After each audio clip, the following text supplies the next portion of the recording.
ਹੁਣ ਕੈਪਟਨ ਅਮਰਿੰਦਰ ਸਿੰਘ ਨੇ ਸਿਆਸੀ ਜੰਗ ਦਾ ਐਲਾਨ ਕਰ ਦਿੱਤਾ। ਉਹ ਕਹਿੰਦੇ ਵੀ ਮੈਂ ਨਵਜੋਤ ਸਿੰਘ ਸਿੱਧੂ ਨੂੰ ਕਿਸੇ ਵੀ ਕੀਮਤ ਤੇ ਮੁੱਖ ਮੰਤਰੀ ਨਹੀਂ ਬਣ ਦਊਂਗਾ। ਹਾਂ, ਮੇਰੀ ਇੱਥੇ ਹੱਥ ਜੋੜ ਕੇ ਬੇਨਤੀ ਆ ਸਾਰੇ ਮੀਡੀਆ ਵਾਲਿਆਂ ਨੂੰ, ਬਹੁਤ ਸਾਰੀਆਂ ਅਸੀਂ ਦੇਖਦੇ ਹਾਂ ਉਹ ਇਹੀ ਗੱਲਾਂ ਪੁੱਛੀ ਜਾਂਦੇ, ਇਹ ਉਹਨਾਂ ਦਾ ਦੱਸਿਆ ਕਰੋ ਪਾਰਟੀ ਦਾ ਅੰਦਰੂਨੀ ਮਸਲਾ, ਇਹਨੂੰ ਧਿਆਨ ਹੀ ਨਾ ਦਿਆ ਕਰੋ। ਇੱਕ ਸੰਸਥਾ ਦਾ ਪ੍ਰਧਾਨ ਹੋਵੇ ਸਿੱਖਾਂ ਦੀ ਦਾ, ਉਹਨੂੰ ਗੁਰਮੁਖੀ ਲਿਖਣੀ ਨਹੀਂ ਆਉਂਦੀ, ਉਹਨੂੰ ਗੁਰਮੁਖੀ ਪੜ੍ਹਨੀ ਨਹੀਂ ਆਉਂਦੀ ਹੈਗੀ। ਵੀ ਐਟ ਲੀਸਟ ਘੱਟੋ ਘੱਟ ਉਹ ਬੰਦੇ ਨੂੰ ਪੰਜਾਬੀ ਦਾ ਆਵੇ, ਪੰਜਾਬੀ ਤੋਂ ਬਾਅਦ ਗੁਰਮੁਖੀ ਆਵੇ। ਇੱਦਾਂ ਦਾ ਰੂਲ ਜਿਹੜਾ ਆ ਜੋ ਉੱਥੇ ਦੇ ਕਨਸਟੀਟਿਊਸ਼ਨ ਦੇ ਵਿੱਚ ਉਹਨਾਂ ਨੇ ਪਾਇਆ ਹੋਇਆ, ਇਹ ਇੱਕ ਚੰਗੀ ਗੱਲ ਆ। ਇਮੀਗ੍ਰੇਸ਼ਨ ਦੀ ਕੋਈ ਪਾਲਿਸੀ ਦੇ ਵਿੱਚ ਬਦਲਾਅ ਹੈ, ਕਿਹੜੀਆਂ ਹਦਾਇਤਾਂ ਹੋਈਆਂ ਨੇ? ਤੇ ਇਹ ਜਿਹੜੀਆਂ ਯੂਨੀਵਰਸਿਟੀਆਂ ਦੀਆਂ ਫਲਾਈਟਾਂ ਲੱਗਦਾ ਵੀ ਉਹ 18 ਅਕਤੂਬਰ ਤੋਂ ਬਾਅਦ ਜਿਹੜੀਆਂ ਉਹਨਾਂ ਦੀਆਂ ਚਾਰਟਰਡ ਫਲਾਈਟਾਂ ਉਹ ਖੁੱਲ੍ਹ ਜਾਊਗੀਆਂ। ਜਿਹੜੀ ਇੱਕ ਗੱਲ ਨਵੀਂ ਕਰ ਦਿੱਤੀ ਗਈ ਆ ਹੁਣ ਜਿਹੜੀ ਸ਼ਾਰਟੇਜ ਲਈ, ਵੀ ਐਕਸਟੈਂਸ਼ਨ ਵੀ ਮਿਲ ਰਹੀ ਆ, ਕਰ ਰਹੀ ਆ ਫਲਾਈ ਕਰਨ ਦੀ ਕਰੋਨਾ ਦੇ ਦੌਰਾਨ। ਕੈਨੇਡਾ ਦੇ ਵਿੱਚ ਚੋਣ ਨਤੀਜੇ ਆਏ ਨੇ, ਸਿੱਖ ਭਾਈਚਾਰੇ ਜਿਹੜੇ ਉੱਥੇ ਚਿਹਰੇ ਸੀ ਜਿੱਤੇ ਨੇ, ਉਹਦਾ ਕਿੰਨਾ ਕੁ ਅਸਰ ਆਸਟ੍ਰੇਲੀਆ ਦੇ ਵਿੱਚ ਪਵੇਗਾ? ਜੇ ਦੁਨੀਆ ਤੇ ਕੈਨੇਡਾ ਵਰਗੇ ਦੇਸ਼ ਦੇ ਵਿੱਚ ਵੈਸਟਰਨ ਕੰਟਰੀਆਂ ਦੇ ਵਿੱਚ ਗੋਰਿਆਂ ਦੇ ਸਰਕਾਰਾਂ ਨੂੰ ਸਾਡੇ ਪੰਜਾਬੀ ਸਾਡੇ ਸਰਦਾਰ ਲੀਡ ਕਰ ਸਕਦੇ ਆ, ਤਾਂ ਪੰਜਾਬ 'ਚ ਕਿਸਾਨ ਕਿਉਂ ਨਹੀਂ ਕਰ ਸਕਦੇ? ਇਸ ਪ੍ਰੋਗਰਾਮ ਦੇ ਪ੍ਰਾਯੋਜਕ ਨੇ big B imports, premium quality artificial turf ਤੇ honey transport, customized freight solutions. Sat Sri ਅਕਾਲ ਜੀ, ਮੈਂ ਹਾਂ ਕੁਲਦੀਪ ਸਿੰਘ ਭੋੜੇ। ਤੁਸੀਂ ਆਸਟ੍ਰੇਲੀਆ ਡਾਇਰੀ ਦੇ ਵਿੱਚ ਇੱਕ ਵਾਰ ਫਿਰ ਜੁੜੇ ਹੋ। ਹਫ਼ਤੇ ਦਾ ਇਹ ਪ੍ਰੋਗਰਾਮ ਆ ਜਿਸ ਦੇ ਵਿੱਚ ਅਸੀਂ ਆਸਟ੍ਰੇਲੀਆ ਦੇ ਮੁੱਦਿਆਂ ਬਾਰੇ ਚਰਚਾ ਕਰਦੇ ਹਾਂ, ਨਾਲ ਜੋ ਪੰਜਾਬ ਦੇ ਨਾਲ ਸੰਬੰਧਿਤ ਨੇ ਮੁੱਦੇ, ਚਾਹੇ ਪੰਜਾਬ ਦੀ ਸਿਆਸਤ ਦੇ ਨਾਲ ਜੁੜਿਆ ਹੋਇਆ ਹੈ ਜਾਂ ਫਿਰ ਕਿਸਾਨੀ ਅੰਦੋਲਨ ਦੇ ਨਾਲ ਜੁੜਿਆ ਹੋਇਆ, ਉਹਦੇ ਬਾਰੇ ਵੀ ਅਸੀਂ ਖੁੱਲ੍ਹ ਕੇ ਇਹਦੇ ਵਿੱਚ ਅਸੀਂ ਚਰਚਾ ਕਰਦੇ ਹਾਂ। ਸਾਡੇ ਨਾਲ ਹਰ ਵਾਰ ਦੀ ਤਰ੍ਹਾਂ ਆਸਟ੍ਰੇਲੀਆ ਤੋਂ ਸਿੱਧਾ ਜੋ ਕਿ ਸਾਡੇ ਤਜਰਬੇਕਾਰ ਨੇ, ਉੱਥੇ ਦੇ ਸੀਨੀਅਰ ਪੱਤਰਕਾਰ ਨੇ, ਕਰਨੈਲ ਸਿੰਘ ਜੀ ਲਾਈਵ ਜੁੜ ਚੁੱਕੇ ਨੇ। ਉਹਨਾਂ ਦਾ ਪਹਿਲਾਂ ਸਵਾਗਤ ਕਰ ਲੈਂਦੇ ਹਾਂ। ਕਰਨੈਲ ਜੀ, ਬਹੁਤ ਬਹੁਤ ਸਵਾਗਤ ਹੈ ਆਸਟ੍ਰੇਲੀਆ ਡਾਇਰੀ ਪ੍ਰੋਗਰਾਮ ਦੇ ਵਿੱਚ। ਵਾਹਿਗੁਰੂ ਜੀ ਕਾ ਖਾਲਸਾ, ਵਾਹਿਗੁਰੂ ਜੀ ਕੀ ਫਤਿਹ ਜੀ ਸਾਰੇ ਦਰਸ਼ਕਾਂ ਨੂੰ। ਜੀ ਕਰਨੈਲ ਜੀ, ਪਹਿਲਾ ਸਵਾਲ ਇਹੀ ਹੈ, ਬੀਤੇ ਦਿਨੀ ਆਸਟ੍ਰੇਲੀਆ ਦੇ ਵਿੱਚ ਭੂਚਾਲ ਆਇਆ, ਉਸਨੇ ਆਸਟ੍ਰੇਲੀਆ ਦੇ ਕਈ ਇਲਾਕੇ ਨੇ ਜਿਹੜੇ ਕੰਬ ਗਏ ਨੇ ਤੇ ਕਈ ਇਮਾਰਤਾਂ ਨੂੰ ਨੁਕਸਾਨ ਵੀ ਪਹੁੰਚਿਆ ਹੈ। ਹੁਣ ਕਿਸ ਤਰ੍ਹਾਂ ਦਾ ਮਾਹੌਲ ਆ? ਕਿਹੜੇ ਇਲਾਕਿਆਂ ਦੇ ਵਿੱਚ ਭੂਚਾਲ ਦਾ ਕੇਂਦਰ ਰਿਹਾ? ਨੁਕਸਾਨ ਕਿੰਨਾ ਕੁ ਹੋਇਆ? ਤੁਹਾਡੇ ਲਈ ਕੀ ਜਾਣਕਾਰੀ ਆ ਪੁਖਤਾ? ਹਾਂਜੀ ਬਿਲਕੁਲ ਜੀ, ਜਿਹੜੀ ਇਹ ਖਬਰ ਸੀ ਇਹ ਹੈ ਹੀ ਕੰਬਾਉਣ ਵਾਲੀ ਸੀ ਸਾਰਿਆਂ ਨੂੰ, ਕਿਉਂਕਿ ਜਿਹੜਾ ਉਹ ਜੀਓ ਸਾਇੰਸ ਨੇ ਦੱਸਿਆ 800 ਕਿਲੋਮੀਟਰ ਦੇ ਅਰਾਊਂਡ ਦੇ ਏਰੀਆ ਦੇ ਵਿੱਚ ਅਕ੍ਰੋਸ ਸਿਡਨੀ ਤੱਕ ਉਹ ਫੈਲਟ ਕੀਤਾ ਗਿਆ, ਜਿਹੜਾ ਸਾਰਿਆਂ ਨੇ ਮਹਿਸੂਸ ਕੀਤਾ। ਤੇ ਇੱਥੇ ਸਾਡੇ ਹੌਂਸਵੀ ਏਰੀਆ, ਮੈਨਲੀ ਏਰੀਆ, ਜਿੱਥੇ ਦੇ ਕੇ ਬਲਾਕ ਜਿਹੜੇ ਸੀਗੇ ਉਹਨਾਂ ਦੀਆਂ ਵਿੰਡੋ ਦਰਵਾਜ਼ੇ ਖੜਕੇ ਆ ਤੇ ਟੇਬਲ ਵਗੈਰਾ ਹਿੱਲੇ ਆ। ਉਹ ਜਿਹੜੇ ਪੁਰਾਣੀ ਕੋਈ ਬਿਲਡਿੰਗ ਸੀ ਜਾਂ ਜਿੱਥੇ ਉਹ ਏਰੀਆ ਦੇ ਵਿੱਚ ਜ਼ਿਆਦਾ ਉਹ ਬਿਲਡਿੰਗ ਦਾ ਹੋਇਆ, ਪਰ ਥੈਂਕਸ ਗੋਡ ਮੈਂ ਅਗੇਨ ਉਹੀ ਕਹਿੰਦਾ ਆ ਵੀ ਕੋਈ ਜਾਨੀ ਨੁਕਸਾਨ ਨਹੀਂ ਹੋਇਆ, ਮਾਲੀ ਵੀ ਇੰਨਾ ਜ਼ਿਆਦਾ ਨਹੀਂ, ਨਿੱਜੀ ਤੌਰ ਤੇ ਜਿਹੜਾ ਹੈ ਉਹ ਇੰਸ਼ੋਰੈਂਸਾਂ ਨੇ ਕਵਰ ਕਰ ਦੇਣਾ। ਅਸੀਂ ਦੇਖਣ ਵਾਲੇ ਸਾਰਿਆਂ ਸੱਜਣਾਂ ਨੂੰ, ਸਾਰੇ ਦਰਸ਼ਕਾਂ ਨੂੰ ਇਹ ਬੇਨਤੀ ਕਰਦੇ ਕਿ ਜਿੰਨੇ ਵੀ ਆਸਟ੍ਰੇਲੀਆ ਦੇ ਵਿੱਚ ਉਹਨਾਂ ਦੇ ਸਾਕ ਸੰਬੰਧੀ ਰਹਿਣ ਵਾਲੇ ਸਾਰੇ ਸੇਫ ਆ। ਕਾਫੀ ਫੋਨ ਕਾਲਾਂ ਆ ਰਹੀਆਂ ਅਮਰੀਕਾ ਤੋਂ, ਕੈਨੇਡਾ ਤੋਂ ਵੀ, ਕਿਉਂਕਿ ਉਹ ਜਿਹੜਾ ਏਰੀਆ ਸੀਗਾ ਉਹ ਸੀਗਾ ਕੁਲਦੀਪ ਜੀ ਬਾਰਡਰ ਏਰੀਆ ਸਟੇਟਾਂ ਦਾ, ਤਿੰਨਾਂ ਚੌਂ ਸਟੇਟਾਂ ਦਾ, ਤੇ ਇਸ ਕਰਕੇ ਉਹ ਹਾਂਜੀ ਕੰਟਰੀ ਸਾਈਡ ਸੀਗਾ। ਉਹਦੇ ਨਾਲ ਇਹ ਹੋ ਗਿਆ ਕਿ ਖਬਰ ਸਾਰੇ ਆਸਟ੍ਰੇਲੀਆ ਦੀ ਹਿੱਟ ਹੋ ਗਈ, ਜਿੱਦਾਂ ਸਾਰਿਆਂ ਨੂੰ ਹਿੱਟ ਹੋਇਆ ਹੁੰਦਾ ਹੈ। ਵੀ 60 ਮੈਗਨੀਟਿਊਡ ਸੀਗਾ। ਜਦੋਂ ਬੰਦਾ ਇਹ ਦੇਖਦਾ ਵੀ 60 ਹੋਵੇ ਤਾਂ ਨੁਕਸਾਨ ਆਮ ਤੌਰ ਤੇ ਬਹੁਤ ਜ਼ਿਆਦਾ ਹੋ ਜਾਂਦਾ, ਪਰ ਥੈਂਕਸ ਆ ਤੇ ਇੱਥੇ ਦੀ ਸੇਫਟੀ ਦਾ ਜਾਂ ਹੋਰ ਕਾਇਦਾ ਵੀ ਲੋਕਾਂ ਨੂੰ ਇਵੈਕੂਏਟਡ ਕਰ ਦਿੱਤਾ ਗਿਆ ਟਾਈਮ ਸਿਰ। ਜਿੱਦਾਂ ਹੌਂਸਵੀ ਸੀ, ਇੱਧਰ ਤੱਕ ਵੀ ਜਿੰਨੀਆਂ ਹਾਈ ਰਾਈਜ਼ ਬਿਲਡਿੰਗਾਂ ਸੀ ਉਹਨਾਂ ਨੂੰ ਵੀ ਸਟੇਟ ਵੇ ਇਵੈਕੂਏਟ ਕਰ ਦਿੱਤਾ ਗਿਆ। ਔਰ ਦੇਖਣ ਵਾਲੀ ਇਹ ਗੱਲ ਸੀ, ਤੁਸੀਂ ਦੇਖੋਗੇ ਉਹ ਫੋਟੋਆਂ ਵੀ ਕਈ ਜਾਂ ਰਿਕਾਰਡਿੰਗਾਂ ਵੀ ਕਮਰਿਆਂ ਦੀਆਂ ਵੀ, ਇਹ ਪਹਿਲੀ ਵਾਰੀ ਹੋਇਆ ਵੀ ਜਿਹੜੇ ਲਾਈਵ ਕੈਮਰੇ ਉਹਨਾਂ ਦੇ ਵਿੱਚ ਰਿਕਾਰਡਿੰਗ ਵੀ ਹੋਈ ਆ, ਕਾਰਾਂ ਹਿਲਦੀਆਂ ਆ, ਏਦਾਂ ਸਾਰਾ ਡਗਮੋਡ, ਜਿੱਦਾਂ ਨਾ ਟ੍ਰੇਨ ਦੇ ਵਿੱਚ ਝੂਟੇ ਜਿਹੇ ਆਉਂਦੇ ਹੁੰਦੇ ਆ, ਬੰਦਿਆਂ ਨੂੰ ਏਦਾਂ ਦਾ ਮਹਿਸੂਸ ਹੋਇਆ।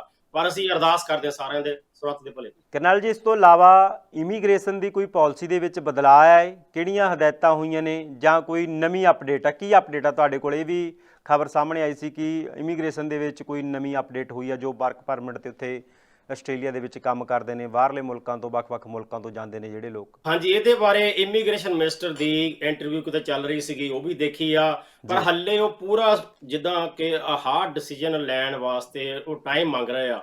ਇਹ ਬਹੁਤ ਛੇਤੀ ਹੋ ਜਾਣਾ ਹੈ। ਯੂਨੀਵਰਸਿਟੀਆਂ ਨੇ ਵੀ ਕਾਫੀ ਜ਼ੋਰ ਪਾਇਆ ਹੋਇਆ ਸਾਰਿਆਂ ਤੇ, ਉਹ ਸਾਰੇ ਬਾਰਡਰ ਨੂੰ ਝੱਲਦਿਆਂ ਹੋਇਆ ਐਂਡ ਆਫ ਇਸ ਮਹੀਨੇ ਦੇ ਵਿੱਚ ਹੀ। ਤੇ ਇਹ ਜਿਹੜੀਆਂ ਯੂਨੀਵਰਸਿਟੀਆਂ ਦੀਆਂ ਫਲਾਈਟਾਂ ਲੱਗਦਾ ਵੀ ਉਹ 18 ਅਕਤੂਬਰ ਤੋਂ ਬਾਅਦ ਜਿਹੜੀਆਂ ਉਹਨਾਂ ਦੀਆਂ ਚਾਰਟਰਡ ਫਲਾਈਟਾਂ ਉਹ ਖੁੱਲ ਜਾਊਗੀਆਂ, ਪਰ ਜਿਹੜੀਆਂ ਆਮ ਨਾਰਮਲ ਆ ਉਹ 18 ਦਸੰਬਰ ਤੋਂ ਹੀ ਖੁੱਲਣਗੇ। ਇਹ ਤਾਂ ਹੋਗੀ ਫਲਾਈਟਾਂ ਦੀ ਗੱਲ। ਜੀ ਜਿਹੜੀ ਇਮੀਗ੍ਰੇਸ਼ਨ ਦੀ ਗੱਲ ਤੁਸੀਂ ਕਹਿ ਰਹੇ ਆ, ਇਹਨਾਂ ਨੂੰ ਬਹੁਤ ਜ਼ਿਆਦਾ ਇੱਥੇ ਸਕਿੱਲ ਸ਼ਾਰਟੇਜ ਆ, ਜਿਹਦੇ ਵਿੱਚ ਹੁਣ ਟਰੱਕ ਡਰਾਈਵਰ ਵੀ ਆ ਗਏ ਆ, ਤੇ ਟਰੱਕ ਡਰਾਈਵਰਾਂ ਦੀ ਵੀ ਬੜੀ ਸ਼ਾਰਟੇਜ ਹੋਈ ਆ। ਸਟਾਫ ਨਰਸਾਂ ਦੇ ਵਿੱਚ 3-4 ਹੋਰ ਕੈਟੇਗਰੀਆਂ ਆ, ਆਪਾਂ ਤੁਹਾਨੂੰ ਲਿਸਟ ਦੇ ਦਾਂਗੇ, ਹੁਣ ਇੰਨੇ ਟਾਈਮ ਤੋਂ ਪੜ੍ਹ ਨਹੀਂ ਹੋਣੀ, ਬਹੁਤ ਵੱਡੀ ਆ ਉਹ ਤਾਂ। ਜੀ ਫਾਰਮੇਸੀ ਤੇ ਫਾਰਮਾਸਿਊਟੀਕਲ ਜਿਹੜੀਆਂ ਫੈਕਟਰੀਆਂ ਹੁੰਦੀਆਂ, ਉਹਦੇ ਵਿੱਚ 4-5 ਪ੍ਰੋਫੈਸ਼ਨ ਹੋਰ ਐਡ ਹੋਏ ਆ।